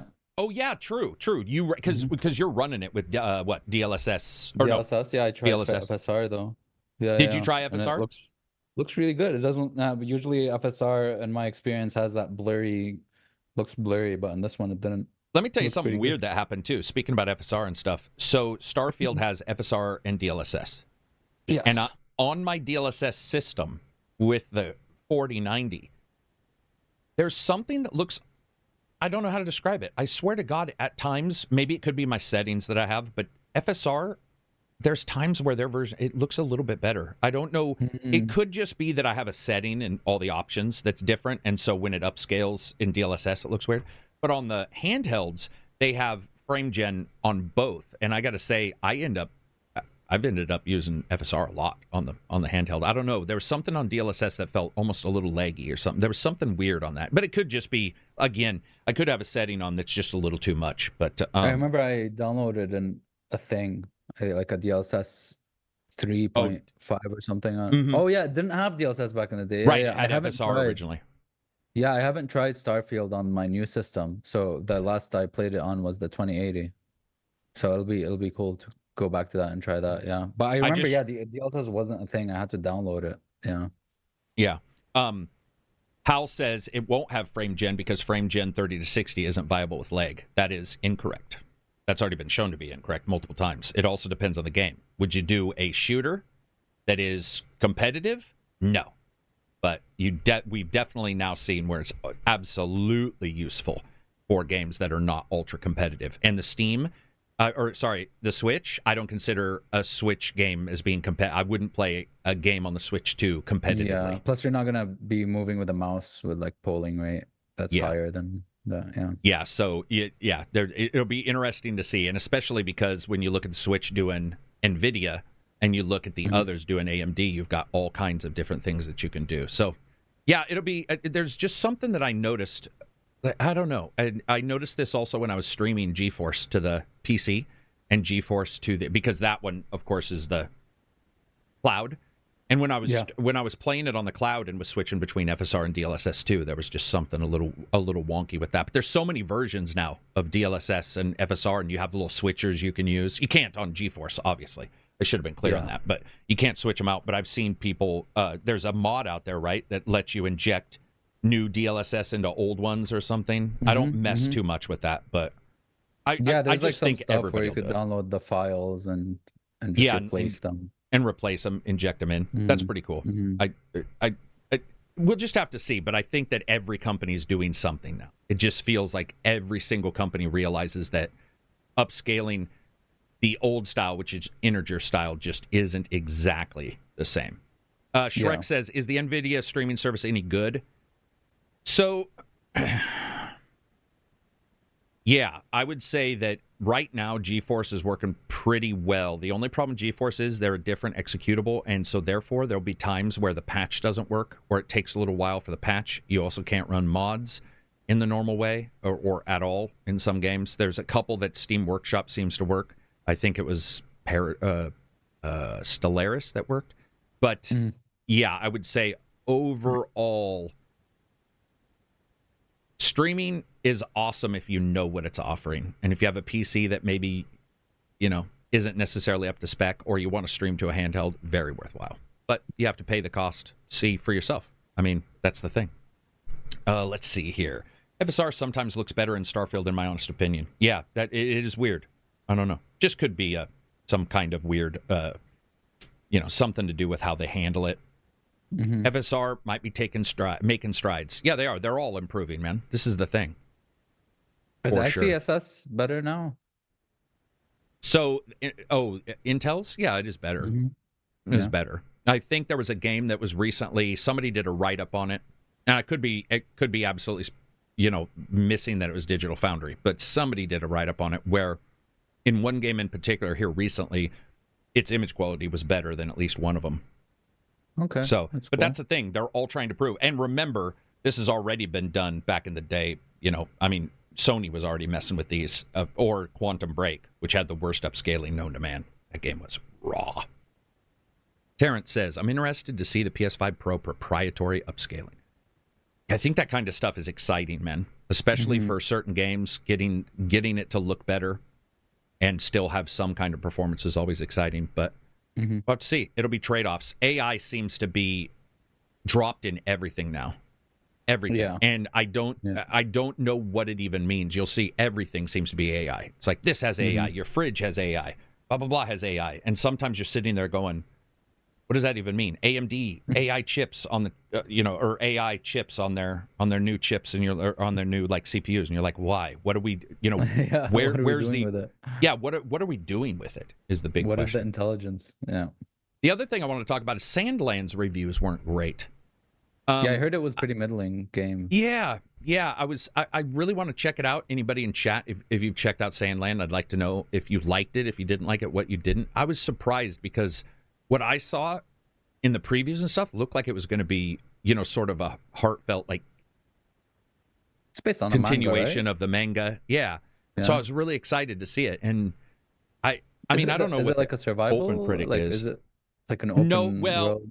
No, not survival. More like it's because you build a base and you help people around the world, and it's open world kind of thing. Let me look here at where it is now on Open Critic. 72. Okay. I mean, that is That is average right now. Yeah. Yeah, it is average, but it feels like it's low average, I guess. I don't know. Low average, yeah. 75 maybe that's would be like mid average. Yeah, maybe that's unfair to say. I just feel like I personally thought it would rate higher than that just from what I saw, but I don't know exactly what the issues are. Terrence says it's not bad. Okay. Okay, but that the demo. There was a demo. I'll check. Yeah, not bad. What is like? It's not bad. Yeah, I never know how to take it's not bad. Is it okay? How about this? If it's not bad, are there things that are good about it? Like really good? If there's something really good, you can sort of bite into it. Anything else for the Tarkov? Because I saw your post. Was there anything else with the Tarkov drama? Yeah, so remember one of the biggest complaints was the Edge of Darkness owners being less than, and they're not the limited edition thing, not including a lot of stuff. They went ahead and posted another post today. Mr. Nikita, Mr. Trainfender, Mr. Gene Burns, the CEO, the COO. He posted a new thing where now for owners of the Edge of Darkness edition, access to co-op PvE mode with persistent progression will be given out in waves, planning to start tomorrow. So they added more pay-to-win stuff to the game, but gave it to this was their answer. I just feel like they're very divorced with the actual community, but they said the Edge of Darkness edition will have faster insurance return, increased personal trader purchase limits by 20%, increased starting PMC karma, access to a special stimulant craft, increased charisma skill, nostalgia quest line, which will unlock a thing called the legacy device. It's a unique item. Oh, it won't unlock it. You'll just be given this unique device, which is the ability to call in a friendly BTR. And once called, the item will go into cooldown. So you can call in a BTR. But if you don't have the edition, you can work for it. I mean, that's one thing, is like you can do quests and then unlock these devices. I don't know how hard or easy it'll be, but it's so funny to me that they added this device. But yeah, everyone will be able to purchase the PvE mode separately now. And for everyone, they increased the stash size by 2 lines. So yeah, the unique item that you can call in friends will only be active in PvE mode. So they walked that back, which is good. You won't be able to call in your friends in a PvP mode. Yeah. Yeah, so and then there's like a distress signal device. Wait, Mark of the Unheard is the one where I think scavs over 50 meters won't be able to hit you or something. No, the unique item distress signal device, where this is the one where you can call in players. Never mind. It will be available in both PvP and PvE modes, but the item must be recharged in the hideout using high-end items. But you can work towards unlocking this item or whatever. It's just they're all over the place now. They're all over the place now. I don't know why they're adding. They were super against pay-to-win stuff when they first when they first announced the game. They were like very, very against microtransactions and pay to win, but they were just adding more, I guess. I don't know. That feels all over the place, to the point to where it's hard to actually understand what they're saying. Like, I mean, or what they want out of it. They're wishy-washy. They're being wishy-washy. I know an interview that somebody did with him, or asked him a question. He said he was genuinely surprised that people were frustrated by this change or what have you. And I don't, again, I don't know any of why you would be surprised by that, especially the cost and all this kind of stuff. But them rolling all this back indicates that they're obviously taking it serious. Yeah. But what bothers me a little bit is no matter how much they roll back, you're still in this weird position of Tarkov's got its issues that they still haven't fixed, which is why some of you guys are running mods and all this stuff. And it feels like the focus is still switching towards this other thing, and that the people are just going to be left still not getting their fixes, no matter what happens with anything else. I don't know. Are they a big team? That's a good question. I think they've grown a lot. The thing is, they did admit they shot themselves in the foot by making it in Unity. So there's some stuff like optimization issues that they're never gonna be able to fix. The sound issue is a really, really big thing. There's a lot of audio glitches and weirdness, and it's a game that's made for audio. It's basically like Hunt Showdown, but the difference is that Hunt Showdown actually nailed the audio. These guys can't seem to nail it. And obviously the cheater problem, which is a problem that's bigger than life, or it's bigger than this game alone. You know what I mean? It's just talked more about this game because it's like, even if you're not playing ranked, there is no ranked, but even if you're like a casual player, cheating is like a huge thing because it's a hardcore game. It's a hardcore risk versus reward type of game. So that this one really drives people away, which is they also talked about doing like kind of invasive cheating, invasive anti-cheat, but for the engine, it's gonna be a huge hit on performance, they said. So they don't want to do that. There was also a video that was leaked from like 2015 or 2014 where he's talking and to other Russian people or whatever about how cheating is a good thing for devs in a way because it gets people to complain, which is good publicity or something like that. So people are digging that up and and stuff like that. So he's in deep shit about all that stuff. But the funny thing is that with the update, this like crazy one that like that had the unheard edition, they did do good changes to the game itself. Like they fixed armor penetrations, like they changed the way armor penetration works, and they addressed some issues that people had with the game. So they did fix some stuff when they introduced this crazy ass $250 edition. It feels to me like when you take 5 minutes to describe what you're rolling back in different ways, that indicates whatever your plan was pretty bad. Yeah. Like if you're rolling back this and this and you can do this for 2 minutes. Now, admittedly, for a Tarkov fan, that might make sense. All those words you just said. They don't mean anything to me. Because I don't know what calling in temporary BTR is. I don't even know what that means. Like calling in a vehicle that can destroy people. Oh, it's a vehicle. I thought it was a gun. Yeah, it's a okay. Sorry, it's a calling in like a tank, basically, essentially. Okay. All right. So to somebody like you and these others, that may matter, but I think what it does is, and I just saw people saying, "What does this mean? This is hurting my head." That's the big problem too, is that any idea of maybe being a little bit more flexible for newcomers, people maybe wanting to go into this new mode later on in the future, whatever. It's also complex and all this, that I think a lot of people are just like, well, I'm washing my hands of this. I'm not, I'm not going to be engaged with it at all, which sucks. But it's like, to read a thesaurus to explain the changes, to me, indicates that was a pretty big mess up, whatever their plan was. With this crazy update, they also added trailers, not trailers, sorry, like video guide, like a whole video guide thing for new players. But it all got swept under. Yeah, all these like good changes they made all got overshadowed by all these terrible additions. I don't think you make a new mode to get yourself out of trouble financially, but I have been wondering if their lack of the micros, you said they were against pay to win and all this stuff, or against something. Yes. Maybe their status quo player also being against pay to win meant they were seeing financials that were indicating they're not going anywhere. Yeah. 100%. We're not making, we're whatever it's costing us. So they tried to figure out some way around it, which, by the way, is obviously the worst. It feels to me making a whole new mode is much less financially viable than somehow adding stuff to the original and saying, you guys are fans, here's some stuff for the original. Maybe they can't in Unity. It's crazy.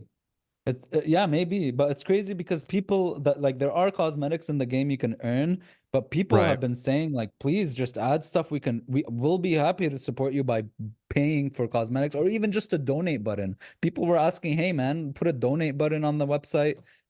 Sell us cosmetics. Like we'd happily do that instead of pay to win. Can I point out, I will defend them in one right now because of that. Yes. I have people who say, so I don't do the ads and stuff, and I have people say, hey, KARAK, it's fine, put them, or not ads but sponsorships, put them in, we'll be fine. It's true. There is a contingent that would be fine, but you would also see 100,000 videos where somebody said, after years of stating they would not do this thing, Tarkov devs have gone back on their word, and blah, blah, blah. And so it does feel like that's a no-win situation. Because I've told you behind the scenes, well, not behind the scenes, we're talking about here, but I mean, because of how I do things, I'm locked into very particular things I can do. For sure, yeah. It just seems in the ways to lose, they picked the worst way to lose. Yeah, they picked the worst way to lose. Yeah, that is true. They threw the game, right? They threw the game. Yeah. That is, I mean, it'll be interesting to see how they work out of it, but I don't know how they will. It's like you saying, now I'm going to be completely sponsored. Like, they're going to control what I say. Exactly. Every game is going to sponsor me. That is true. No, that's a better way of putting it. It's not like they're just adding a little bit. I just feel like if they did add even some, there would be a big pushback. There would be some backlash. There was backlash back in the day too. For what? Like even the initial editions. Like just like being like, because the biggest $150 edition gave you the biggest stash size and gave you a bigger there's this container that you get with you into the game where anything you put in it will be saved even if you die. And the $150 edition was the biggest container, even though you can eventually unlock something that's bigger for everybody. There was still some backlash for that. Yeah. If we agree that it is unique and that nothing plays like it, my assumption is, at least for some months, if not years, people have been trying to make other games that will compete it. So at some point, there'll be a competition there. There'll be somebody to compete. Yeah. I mean, how? Okay. Obviously, it's not the same game, because I'm going to get responses to this question. But is Hunt Showdown in any way relatable to Tarkov?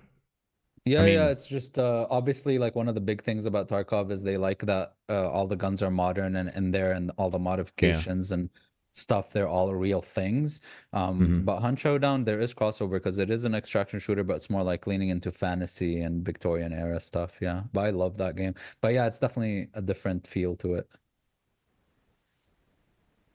Dude, I don't know what they do. It would. It would. Yeah, I don't know what they do, because it also came like a surprise, right? Was there even rumors this was happening? There was an interview with him a couple of weeks ago where he said one thing that took me by surprise a little bit. I don't know if a lot of people caught on to it, but he was having this interview with a streamer called Pastilli. He's like one of those Tarkov streamers, and he did say a new edition is coming out because the Edge of Darkness edition was limited and nobody can get it anymore. So he's like, is there going to be a new edition that people can get that gives them similar perks? And he's like, yeah, it's going to be better. That's what he said. And then they left it at that. And I was like, whoa, okay, you can't have anything better than the limited edition Founders Pack, right? But I guess not a lot of people paid attention to that. So, but he also downplayed stuff. He's like, yeah, we're going to add some cosmetics and shit. So, yeah. Terrence says, did you guys go through blah, blah, blah report, console sales down? No, we've talked about it many times, though. But I think overall, everybody who follows the market considers console market stagnant, if not going down. I don't know. One of the things I saw was they were saying that for younger people, consoles are the lowest purchase desire out of everything, including handheld Windows devices. Gen Z or something. Yeah, I think it was. I always don't like to say Gen Z because obviously age doesn't magically make you think something else. Like you're 17 and a half, and so therefore you've suddenly changed your thought process. But yeah, it indicates the competition's there everywhere. Windows handhelds are very good devices for some things. Then you have Switch, and you have other. And Microsoft sent out a survey recently to many people asking them questions about, are you happy with current handhelds? How do you play it? What are your thoughts on Windows and Microsoft and how they've done? What are your thoughts on these kind a new handheld that did typical like Survey Monkey kind of stuff? But I think for the most part, also PCs are easier to get into now. Putting together PCs when I did it was a drawn out affair. It was it was drawn out in all ways, and it's become just so much easier. And there's PCs you can buy that are competent and well put together, and so it's the desire to jump in. And then now we have you've got tablets and all that kind of stuff. So there's just a lot of competition in the market. I can see consoles. Plus all the kids like favorite content creators and streamers are using PC and stuff. Not only that, dude, something else that you just mentioned, a lot of gamers that I know have 2 monitors. And if you're on a console, you can't stream to Discord unless you go through certain steps. First, there's certain things you have to do. And let's say you want to watch a streamer while you're playing, or you want to multitasking. That was sort of almost not removed from the new consoles, but it was certainly dumbed down a bit, because I don't know if you remember, the Xbox had like the ability to do like picture-in-picture kind of stuff and some wonky shit. This is what I use. Yeah, so yeah, exactly. Yeah, exactly. This is what 100%. I use to be able to watch something while I play on my 100%. Console, yeah. A simple wire on your PC will do 90%. Just a splitter. So I can see it. I can see that the people I talk to, they like consoles because they're cheaper. They can get, a good deal of games. Game Pass does help. That kind of stuff helps. PlayStation Plus helps. But at the same time, when they are looking at PCs, even the entry bar for Windows, whether I like it or not, because I certainly don't. Some of the stuff I don't like is easier to get into for the most part. And so just definitely and they're smarter. Kids are learning, like the cool thing is to learn how to put together a PC, I had to read a book. Mm-hmm. And now there's a couple-minute video that says, okay, here's how you do a PCI slot card. Here's how you do this. Don't put the card here. You're going to get 4 times. Put it here. You'll get 16. Blah, blah, blah. The stuff that you could miss quite easily is now available quite easily. And it's available. Yeah, and a lot of people maybe have an iPhone and they already know what swiping is the same as alt-tabbing, or they know this or that, and they can translate it easier. So I can see it dropping. I think console market needs to also offer something that right now they're not offering. I don't know what that is, but I do think consoles, they've always been expensive, but I feel like with the pros and the way, like, and all the special editions and stuff, I think it's getting muddy. And it's been muddy for the last maybe 2 gens, but it's getting muddier. It's like Scorpio, PS4 Pro, PS5 Pro, Xbox Series S and X. I mean, it's weird to have a gen where you have one system, one handheld system, and 2 systems, and the Series S sells way more than the X. And that also shows that it's like performance, what's good enough for some people. Yeah. It might not be as much as we think it is. And so, I don't know, man. I get it. I understand why people are looking at PCs. Little box PCs that you can get, they cost twice as much, but they'll run games at, if you want 60 or ability to adjust. I think that's the other thing.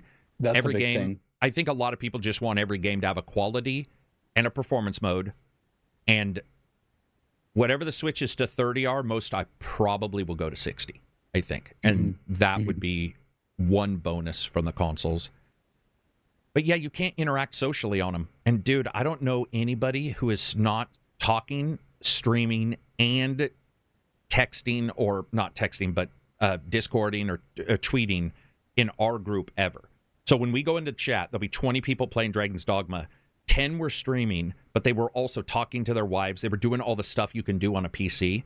And I think consoles are difficult for that. You can't do a lot on a console. I mean, they've tried to add stuff, but it's not really there. It just feels also it's lacking culture. Before, I feel like it had a lot more culture. Like Xbox Live had a lot more culture, and even if it was a terrible toxic culture, there was a culture. Hey man, it was awesome. Yeah, no, but it just felt more community. Like right now, all I see is console warriors and people in their bubbles, obviously about trophies and shit like that. But I don't see. I don't know, Xbox Live, it felt like a whole world. You went into Xbox Live and it felt like there were people there you could meet through games, and I don't feel like a lot of people do that anymore. No, and I don't not feel like that, a lot of people go into terrorist hunts with randoms and meet them, and right, or they turn off their voice chat and go to Discord and use that. And then Sony owns a part of Discord or invested in them. I can't remember what that. But they don't even have the proper streaming yet for PlayStation to Discord. Like, you're sitting there going, how are you not there yet? Xbox is there with, you can do some sign-ins. I've seen people streaming it. I haven't had to do that because I just use what you use. I use a splitter. But there's these steps that would meet people halfway, and the consoles have not moved forward very far when it comes to all of those other features. I mean, I know PlayStation has the guides or whatever, the little tabs at the bottom. That kind of stuff isn't interactive, and people want interactivity. It just seems like, to me, for a large number of people.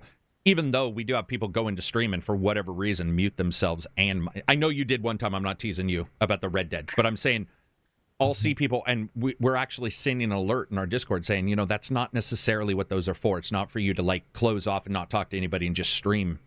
You sort of need to engage and that kind of stuff. But I hate this. I said engage. I fucking hate that word, but you know what I mean. Nokia engage. Yeah.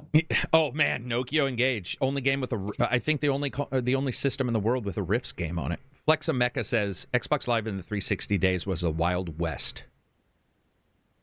Terrence says, man. Oh, this is another good point Terrence just brought up. I know lots of kids who just play League of Legends on their phones or Fortnite on their phone. They don't want to buy a console. But the other part of that is that those are available on PC.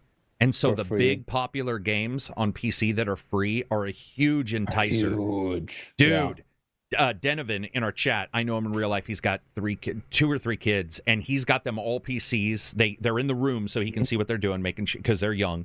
But they don't have consoles. They may have a console, but they have PCs, cheap ones, and they're there to run the questionable game, and Roblox, things like World of Warcraft, but Minecraft and stuff. But let's be honest, the Roblox those needs to go. Those games you don't even need to. You can pay less than a console to run those games, like League and right. And you can Fortnite get a Windows 11 HDMI thumbstick and probably run 1 or 2 of those, if not stream them from GeForce Now or something. Yeah, that's why those games really took off, man.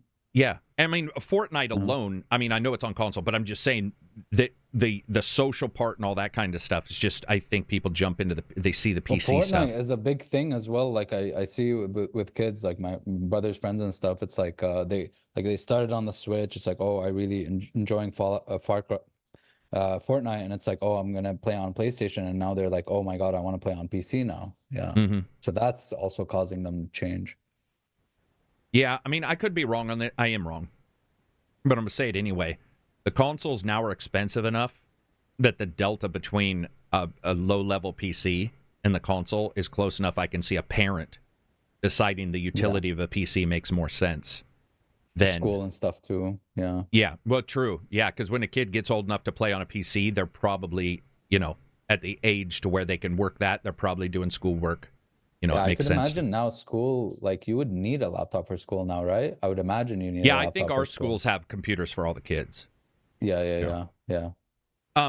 Eternal's saying the one big issue he has, he says, I don't care about console wars or PC elitism, but consoles are more affordable as far as briefly being able to play the latest games at a lower price and focused on gaming, no less distracting when it comes to maintenance. Yeah, maintenance on the PC is definitely a problem. Oh, Jake Brown says, Xbox Series S are the parents' console. Yeah, the number of people I know who own an S and are very happy is insanely high. And they don't care about I mean, even in our, we're a price-based Discord, but it's like people in there's a huge number of people who are playing on S, and I won't even know until, they'll be streaming it because I've got it at 1080p. It's not going higher. And, we're watching streams and suddenly I'm like, oh, what are you on? They're, oh, the S, man. And there's a lot of people who use it at minimum as a second console. Compared to, or PC primary, and then console secondary, especially plus back when Game Pass made more sense on console. Go ahead. Yeah, and I'm excited to see, apparently Microsoft is also trying to, bridge the gap between console and PC with their newer, I think their next gen is going to be more, closer to PC, especially adding Steam and all that stuff, and having Steam sales on Xbox, and just having it be like a Windows operating system, but on a smaller...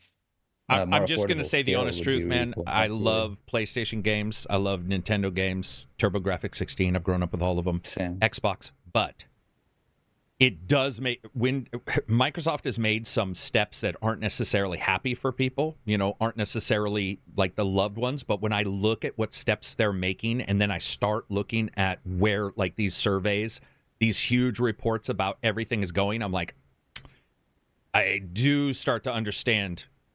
the idea of being first and making some of these changes now versus later, and versus, versus or like Sony saying, oh, we're only doing this and then switching. Oh, cloud's not real gaming. Here we have cloud, which makes sense. Companies should change their idea. It just seems like maybe one company has so much money they can be first on some of this stuff. I don't know if it'll work out, but some of the, I mean, when you see the PlayStation, when you see the games on Xbox selling on PlayStation as well as they do, you start looking at it going, when Nintendo Switch comes out, I just have this weird feeling that people are going to be quite surprised by what games are available day one, or pretty quickly on a Switch 2 that you may not assume would be available there. And you start seeing these companies saying, we're just going to make stuff. They're just gearing towards MLB The Show.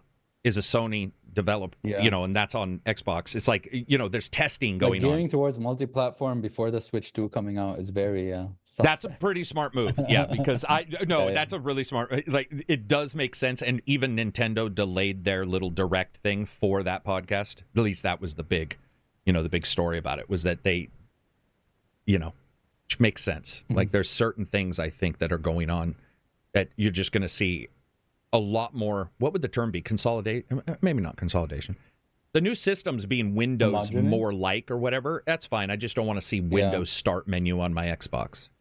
No, right? Please no. You know what I mean? Being able to buy any game on Steam, stuff like that would be really cool. And have it just generically But then again, you gotta work. ask, like, are we gonna have port issues? Are we gonna have port issues on console now? Well, they turned on a bunch of games. Our console's gonna be modular. Keyboards can work on some games now. They've added more here recently for games working on the Xbox, on cloud at least. I see what you're saying. Yeah. Dude, I don't know, man. We live in a weird world with cloud and all that kind of stuff too. Like, where there's people getting into it I never thought would. Where, like, Jay Reaper was a console man for, like, I don't know, forever. And then I think it was like 2 months ago, he just asked me one day, he's like, well, what is the cloud? I walked him through it, and he played the cloud on the Xbox through the browser. And he was like, are you shitting me? And then he got his old Mac and plugged it in and got GeForce and was like, what the have I been doing? And he's not going to be playing Call of Duty multiplayer. That's not what it's for. It's for, you could do that. I've seen people get number one many times, but I don't think a normal player would. There's all this stuff coming together that's just pretty crazy. It's exciting, but it's all, I know for people who are old style, it threatens them. As a console fan, it threatens console fans, because the idea that things are going to be, I mean, dude, I still just heard somebody complain that Sony games are on play, or that PlayStation games are on PC, and I'm all, I mean, I don't see the negative there, especially because it's a year or two later. Like, it's not going to stop me from buying the PlayStation version to play it. It won't either, by the way. I'm just trying to think of, like, the disadvantage. They feel that, is it because they put money in something expecting, like, exclusivity? Right, and they feel that no matter, and at least these people I'm talking to, not everybody believes this, but they were saying that no matter what, even 2 years down the road, if it is on the PC, it removes some kind of worth from the PlayStation. It removes worth from it. And to me, that is not correct. Or at least in my brain, that does not compute. Of course not. To me, the use of the PlayStation is day one. And for 2 years, the utility of the PlayStation would be your exclusive. And then it goes to it goes to your PC. And it's like, that seems like you're not losing out on anything. Because if you haven't played it for 2 years, then what does that exclusivity even mean to you in the first place? Yeah, it means nothing. Yeah. But talking to chat. Let's talk to chat. Okay, chat. I'm going to scroll up. Steven says, it's highly likely the next Xbox is simply a Windows-based PC with a single hardware architecture. I mean, it's pretty close now, but that would be cool, man. I would like that. Xbox. Oh, yeah. I read the Wild West. Let's go here. Eternal says, I get sick of the upkeep on PC with rampant cheating online. You know what? I'll agree with that. There's more cheating, obviously, on PC, and I think that I think that's absolutely fair. That's a good point. Kulabon says, my 8-year-old daughter plays Roblox on her tablet, and that thing has 2 gigabytes of RAM. First of all, how dare you let her play Roblox? I'm just joking, man. Roblox has such a weird thing to me, but I absolutely get it. Let's see. MLB The Show is on Xbox because MLB demanded it. Yes, indeed. Flex it, but it is on there. Like, unless you care about exactly how it got on there, yeah, it's not going to matter. Flexing says, remember when Xbox tried to make it look like a Windows phone? Remember when Xbox tried to make it look like a Windows phone? What does he mean? What's Windows, maybe Android? I think he means the tabs on the Xbox, the Windows, the fucking stupid screens that you get on the OS, maybe? Because that definitely is more Windows-like, and I hate it. I hate it. Yeah. Is it the Is it the Avatar stuff or? Well, that too, the Avatar stuff. But what I mean is when they switch to tiles, they call it tiles, where it looks like those colored tiles. I hate that. Gotta go back to Blades, man. Go back to Blades. Okay, come on. Maybe. Kulabon says, I mean, a modular console would make more sense than a mid-gen refresh with a $100 price increase. Yeah, it would be pretty... It's not going to happen, but Absy and I've joked about, it looks like a box. Effective for us. It looks like a box, but there's a tab at the back, right? Yeah. And you go, boop, and then it takes out the graphics card. Yeah. New CPU. Oh. Jake Brown says, I've used cloud more for casual gaming when friends come over and I don't want to wait to install to play something. Oh, very that's true. A good point. Very that's true. A good point. I got to admit, dude, I have now got to the point where once in a while, if there is a speed issue or I just want to play a game, I have gone to GeForce Now and been like, all right, I'm playing Assassin's Creed on this. You don't have to wait to download. Yeah. We all have that. Well, not only that, but see, bandwidth caps... I feel like at a high bit rate, you're going to eat up a bandwidth cap faster than downloading the game, right? So let's say the game's 80 gigabytes. Yeah. If you have it cranked, but it'd probably take a lot of hours. So I could see people looking at it and being like, yeah, I'm just going to stream this game, and worry about it later. The UI looked like a window. Yeah, I think that's what he's talking about. Abbreviated review says hot swappable GPU. Well, maybe not hot swap. Oh, okay. I think mid-game. Hot swappable will scare the shit out of me, but I think it just means switch. Eternal says, I read Microsoft's been working on glass storage that could finally make ransomware attacks impossible in the data center and hyperscalers, but the caveat is only Azure customers will benefit. Yeah, well, that'd be a force multiplier for getting people to do Azure stuff, but that's the way it works with companies. NC says it was Windows 8 with tiles, the one everyone hated, and the Xbox now, unfortunately.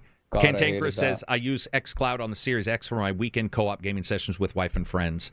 Yeah, that's what Jay was doing. It was weird because it was cool. I hadn't talked to him about it in a while, and then when he set it up and he came back in and he just couldn't shut up about it because he was like, oh my God, I can play this game. I can play this game. And then he went to Steam and he bought some games, and then he bought like a Humble Bundle, and he was like, are you kidding? Because you still have to buy them. Unless they're free, you still have to buy them on GeForce, obviously, unless they're one of the games that they offer for a free weekend or whatever deals they have. But yeah, it's awesome stuff. One day I'll get Absy to admit that but one day I'll get Absy to buy a handheld. It'll happen. At some point. One day. When Legion 2. When the battery... two new types of batteries. Oxygen reactive, which sounds dangerous as shit because, oxygen's everywhere. That seems dangerous, but the new one is calcium. We were looking at that tech last night. There are 3 different, China, America, India, possibly, I think I might be wrong on India, are testing a calcium battery because not only is it obviously more prevalent than all the chemicals used in the others, but it has a deeper cell, so the amount of charge in a smaller space, and it doesn't require the box-style battery. It can be in a form factor, so... That would be pretty cool to see. Oh, that's cool. We do need a new battery style. It doesn't have to be like a straight rectangle. Right. Dude, I need that for everything. No, honestly, this is what's going to happen, man. Go ahead. I'm going to be like either laying in bed one day or traveling or something and I'm just going to be like, hey, wouldn't it be nice to have a handheld? And then I'm going to go on Amazon and buy a Legion or something. That's probably how it's going to happen. I'm not going to sugarcoat it, okay? I'm going to see a need and I'm going to fulfill that need.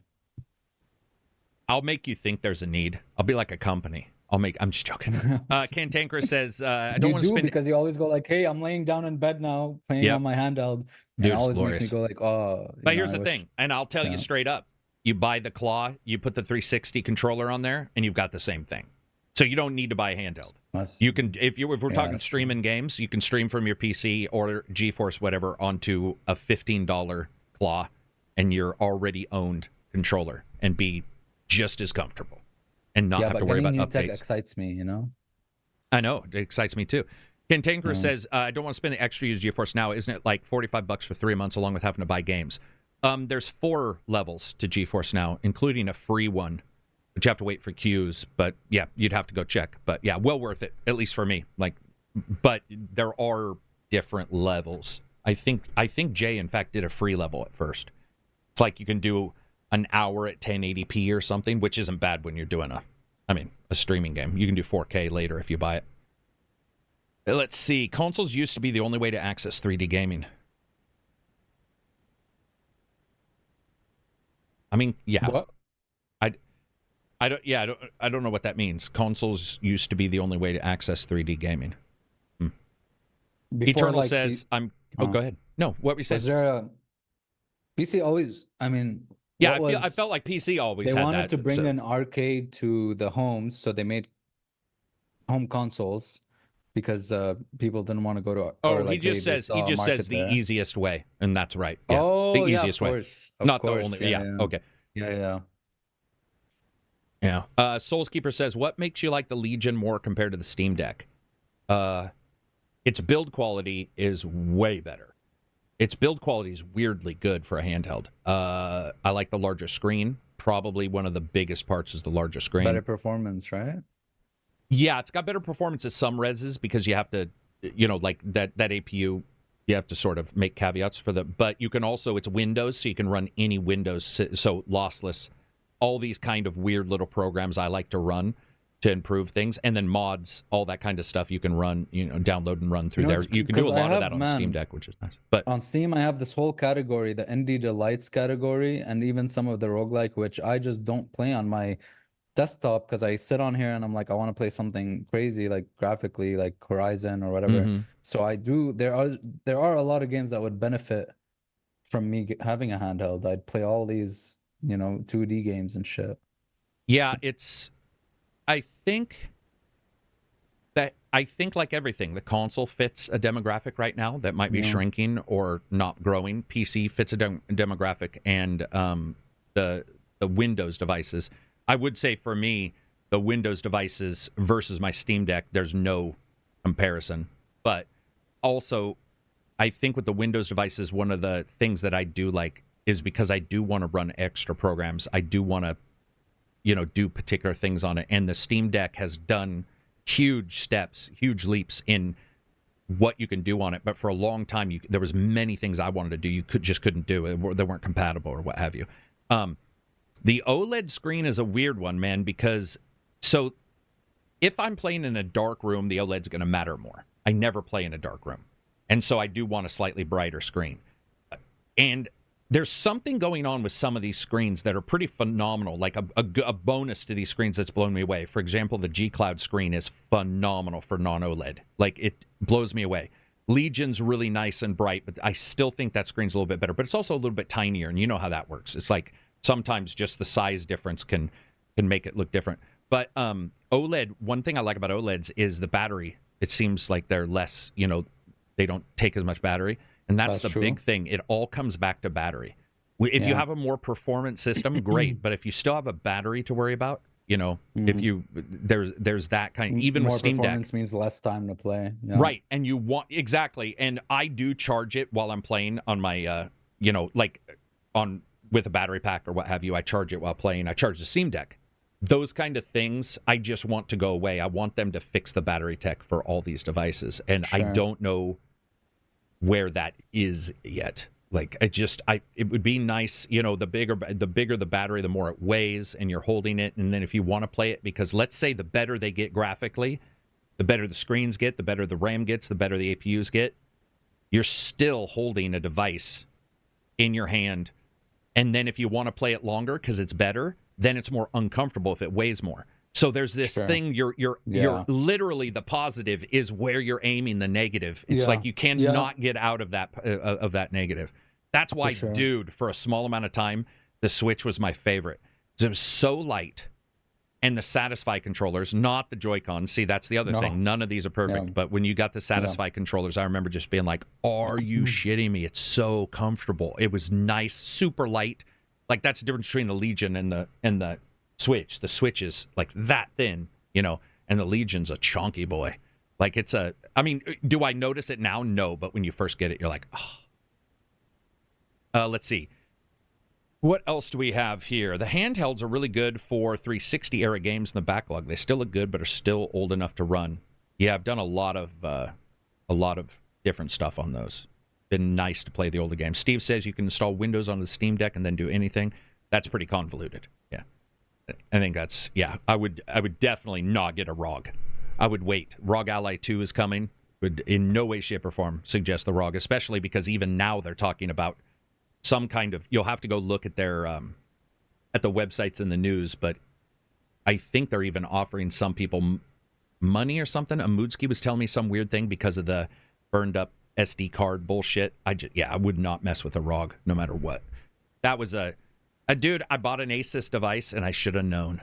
I just should have known, man. I've had such bad luck with Asus devices. Do you own anything Asus? Really? Asus? I had a laptop, ROG laptop back in How'd that do for you? 2013. It lasted me until 2015. Not bad. And then you got a Legion. You replaced it with a Lenovo. No, whatever. And then I bought a desktop. I built a desktop in 2015. Right now, my laptop is Lenovo, and it's fucking phenomenal. The Lenovo Legion laptop is amazing, dude. It's so good. What did I have other stuff that's Asus? I think I had like a monitor at some point. I hear the new Legion is a bit bulky and heavy, so it's better for gaming on a TV. No. It is bulkier and heavier, but it's not like you're magically doing curls with a 20-pound set. But it is a couple grams more. I think that's one of the things that even I will say it's a chunky boy, but it's certainly, you don't notice it anymore. And the Lenovo support is phenomenal. Oh, dude, their support's ridiculous. I wish they'd update their APU driver more often.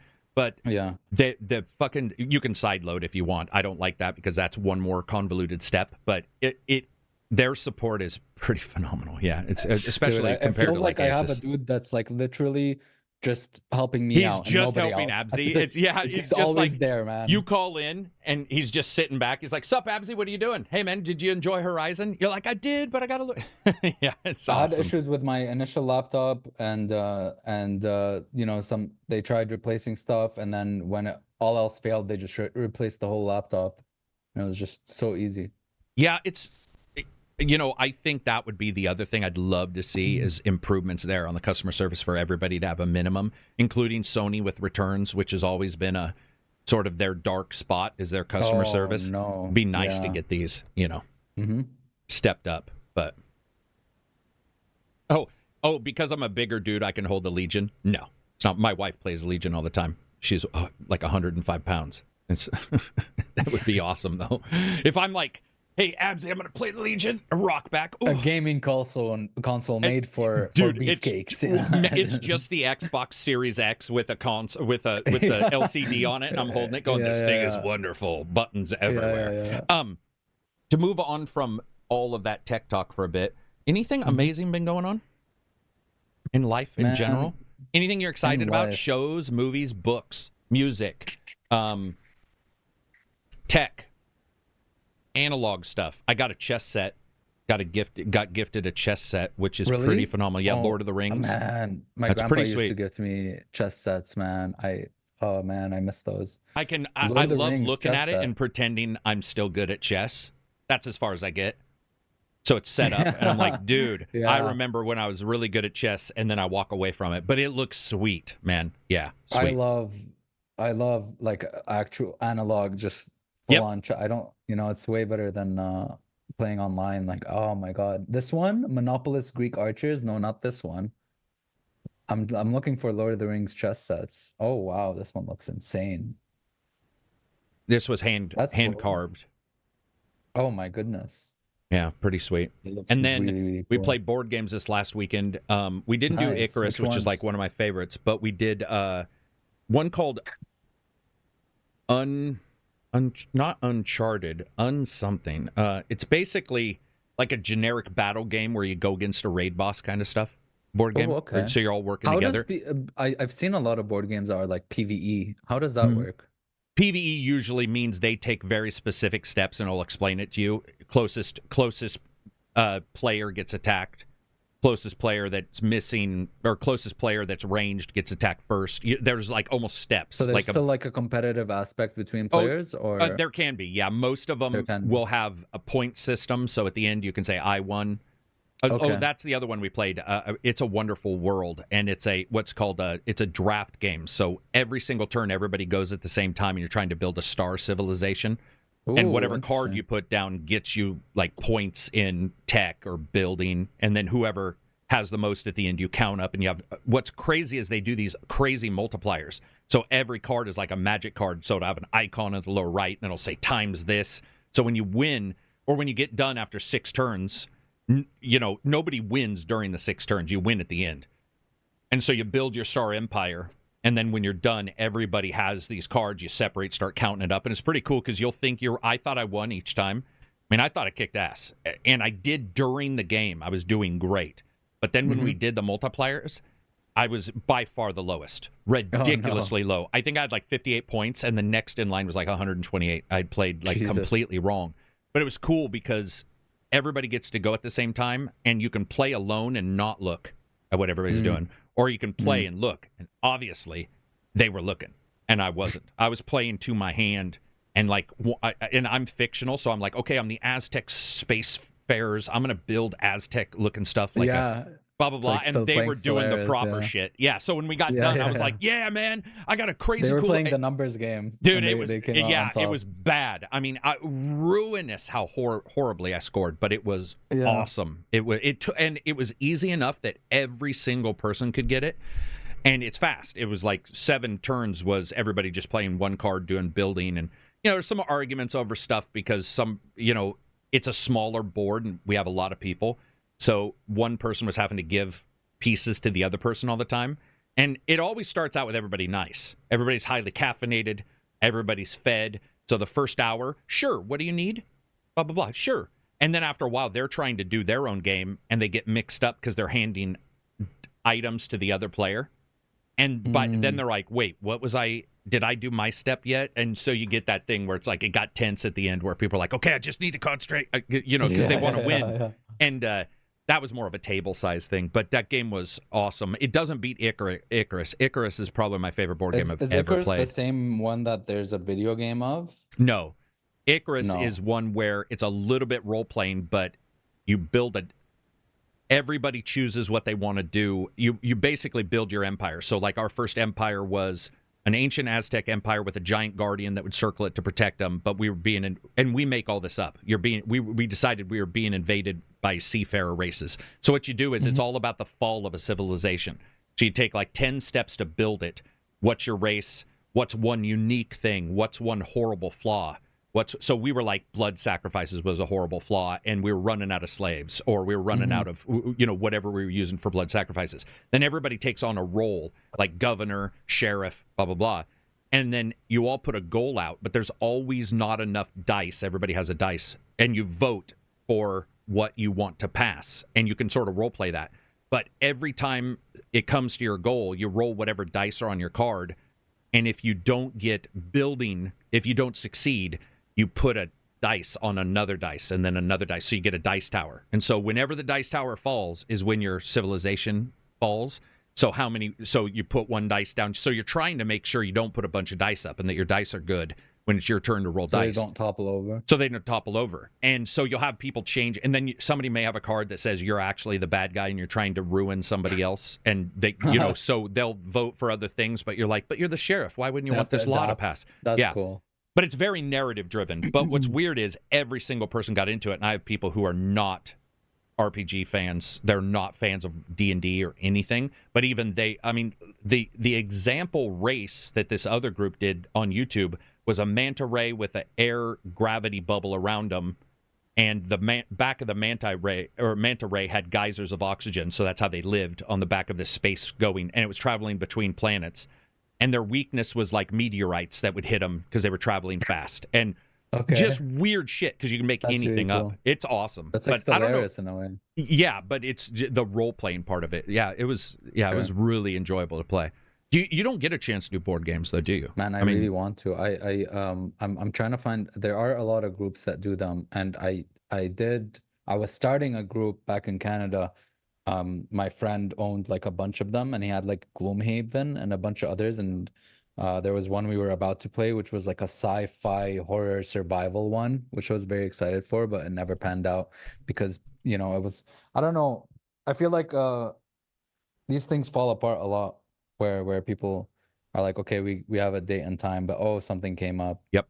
So. And it's happened with my RPG group. We started out, nobody was married, nobody had kids.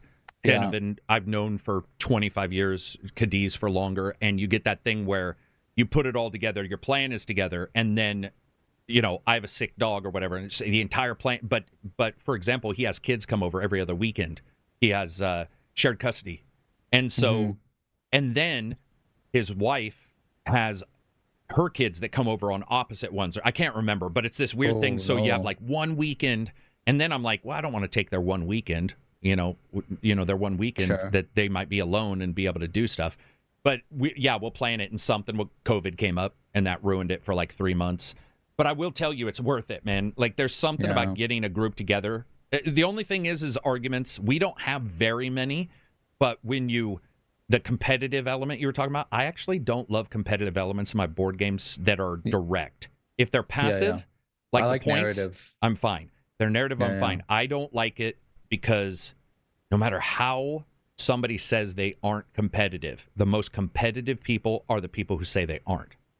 It always happens that way. So I'll get people together, and they'll be like, I'm not competitive, and within 30 minutes of the game, I see them hoarding something. And I'm like, that person's for sure competitive. It's just like when somebody says, I don't worry about me as a driver, I worry about everybody else. I'm like, that person is dangerous as shit. That person is going to get everybody killed because there's no self-awareness. But yeah, we get a group together. You have to get like-minded people. I'm sure there's board game groups, but then it's new people you don't know. Yeah. And that's weird. It's hit or miss. And your dad, he's a tech freak. He's not a board game guy, right? Yeah, he wasn't. No, he likes screens. He likes being glued on screens. Yeah. What about your friend? You said when you moved there's one friend you play games with a lot in real life. Is that person? Oh, I think he'd be down. Yeah, I'll ask him. He likes social stuff for sure. Like social because there's a lot of two-player games that are co-op. People...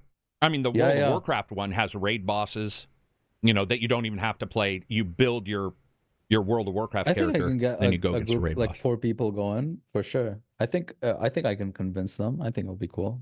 Maybe that'll be my mission for next week.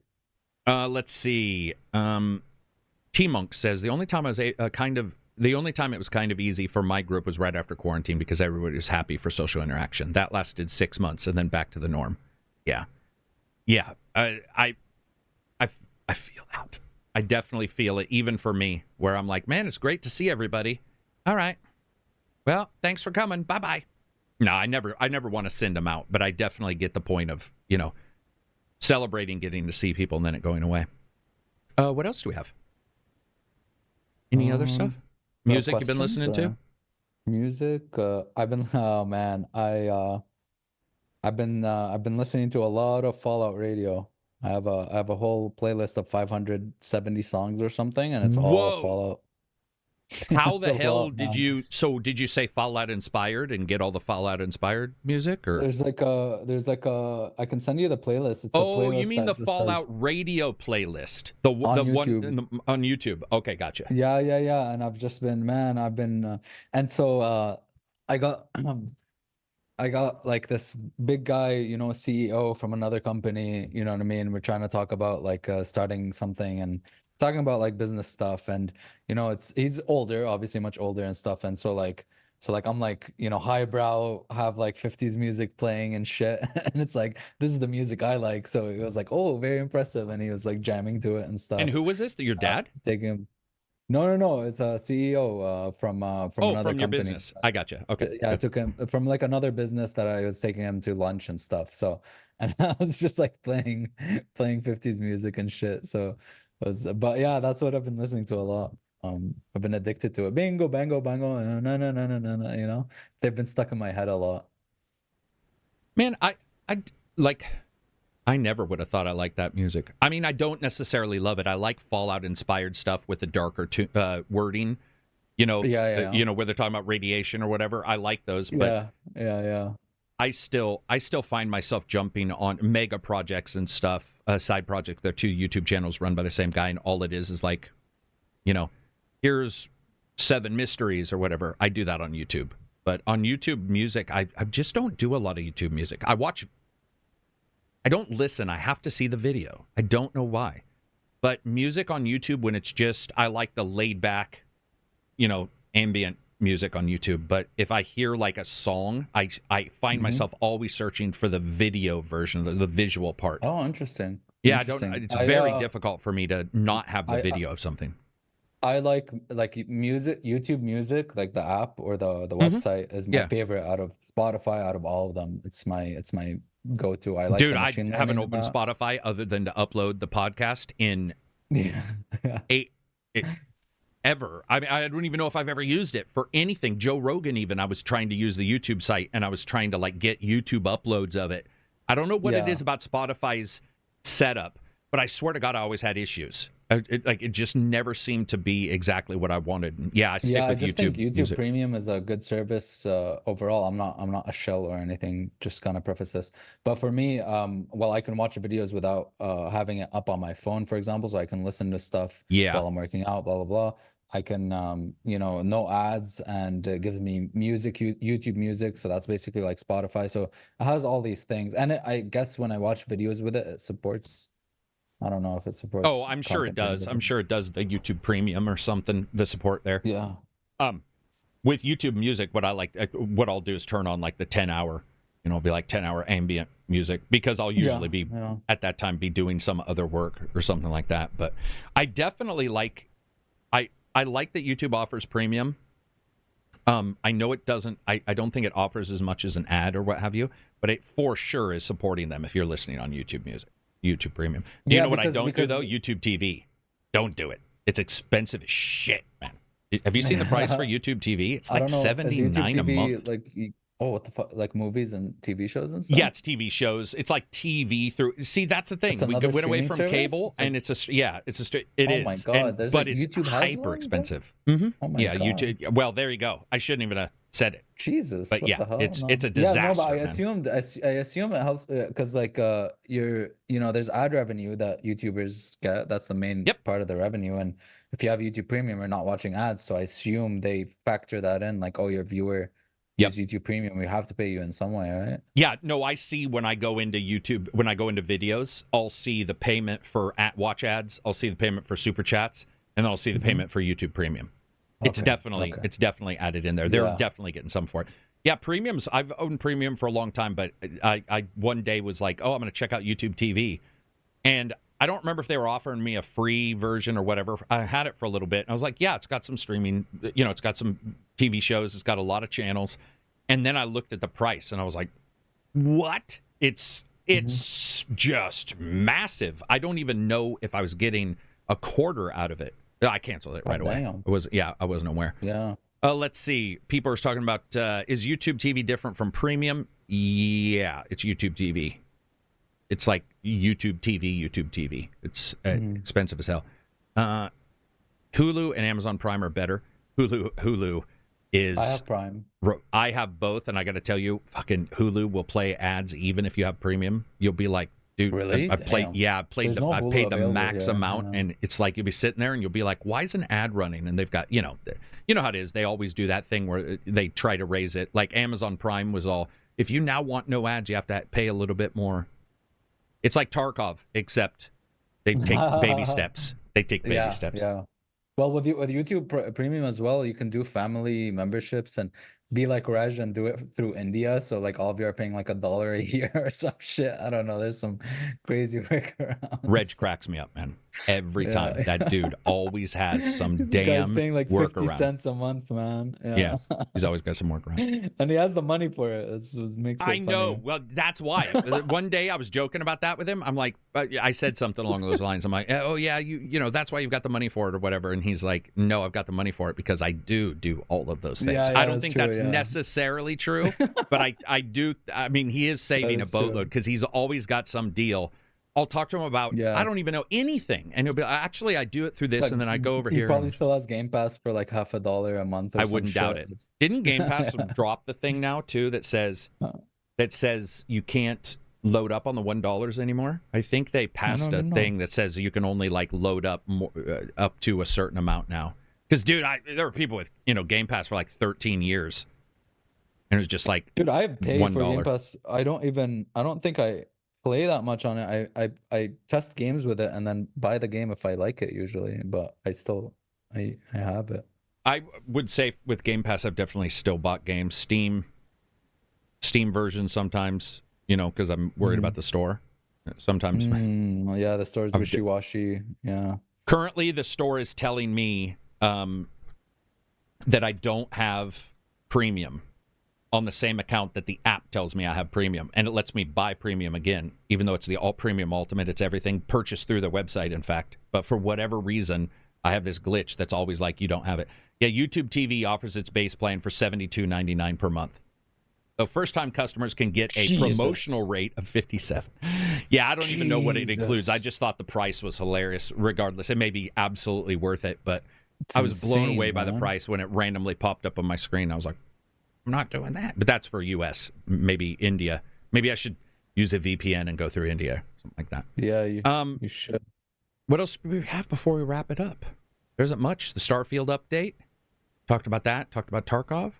Talked about pretty much everything, I think. That might be it for us. Let me verify there isn't any more. Oh, I did miss a question. Nope, that was an old one. Make sure we didn't miss any. No, I think that's it for us. You'll never get a quest, right? I don't see you ever getting a quest. There's no reason to get a quest. Maybe if I'm like, one day if I'm like, oh, some VR game comes out and it's like a game changer and I'm like, oh my God, I need the quest. So what if it was, what do you want a sequel for? It's a shooter. It would have to be a shooter, like right? Half-Life Alyx? Right, but that's Valve, so that's why I was like, I meant another one. Yeah, that wasn't Valve. I'm trying to think if there's another shooter that you would like, if they said, okay. Or like if they did like a massive, full, body, kind of like Skyrim, but oh yeah, but made for VR, full on. Yeah, I don't know, something like full. Just to give me a full, really good VR game, I guess. Yeah, good, just an open world sandbox. Everything's immersive, amazing quests, choice based, quality, amazing side quests, very good jiggle physics. No, I'm just kidding, but just a really, really good game on VR. Then maybe I'll get one. Here's what would get me to get a quest after the ones for like testing and stuff. If it was like a Skyrim, and you can't figure out the weight of the swords, that's just not going to work. We're always going to have the wiggle attacks. Wiggle, yeah. If it incorporated full voice commands, full when you talk the parts, when you're able to do all that, like Dragon Natural Speaking does for Skyrim's mods, that kind of stuff would probably get me into it. Yeah, like a reason to go VR versus Pancake. Right, and it would be born into the quest or into whatever device we're talking about when they fully get into that stuff where you can role play, that kind of thing. So, because I've messed with Poker Stars, weirdly enough, on VR, and it looks amazing, and it's poker, and it's actually fun to play. It got me into poker, and I'm like looking at it, and I'm all, well, a lot of it's the playing the cards, but a lot of it is also interacting with the players around you. And then I played Skyrim VR and Fallout VR. They're awesome, but I want to see a real VR game. Like somebody, no one will do it because it's going to cost what, $200 million. Return on investment isn't going to be that. Return on investment, not at all. But it would be amazing if somebody did. If some millionaire won the lottery and was like, you know what, I love games. We're just going to make a role playing game, super in depth, fun to play role playing game. Be awesome. Full on 100-hour experience. Yeah, and I mean, and good graphics, right? Where it was like amazing graphics, like real. Well, not real, but where. yeah, like close.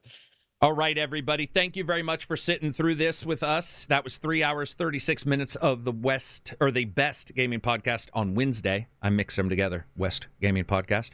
Thanks to Abzy for coming up. Always sitting down, hanging out with us, talking about games on his Wednesday. Even though it's probably 1:30, 1 o'clock in the morning. It's 12 a.m. It's off by an hour. Yes. Anyway, thank you, everybody. If you get a chance, check out the Patreon. You can become a YouTube member and also join in. It helps the channel a lot. My dogs now realize I'm wrapping up the podcast. Peace out, everybody, and enjoy the rest of your week.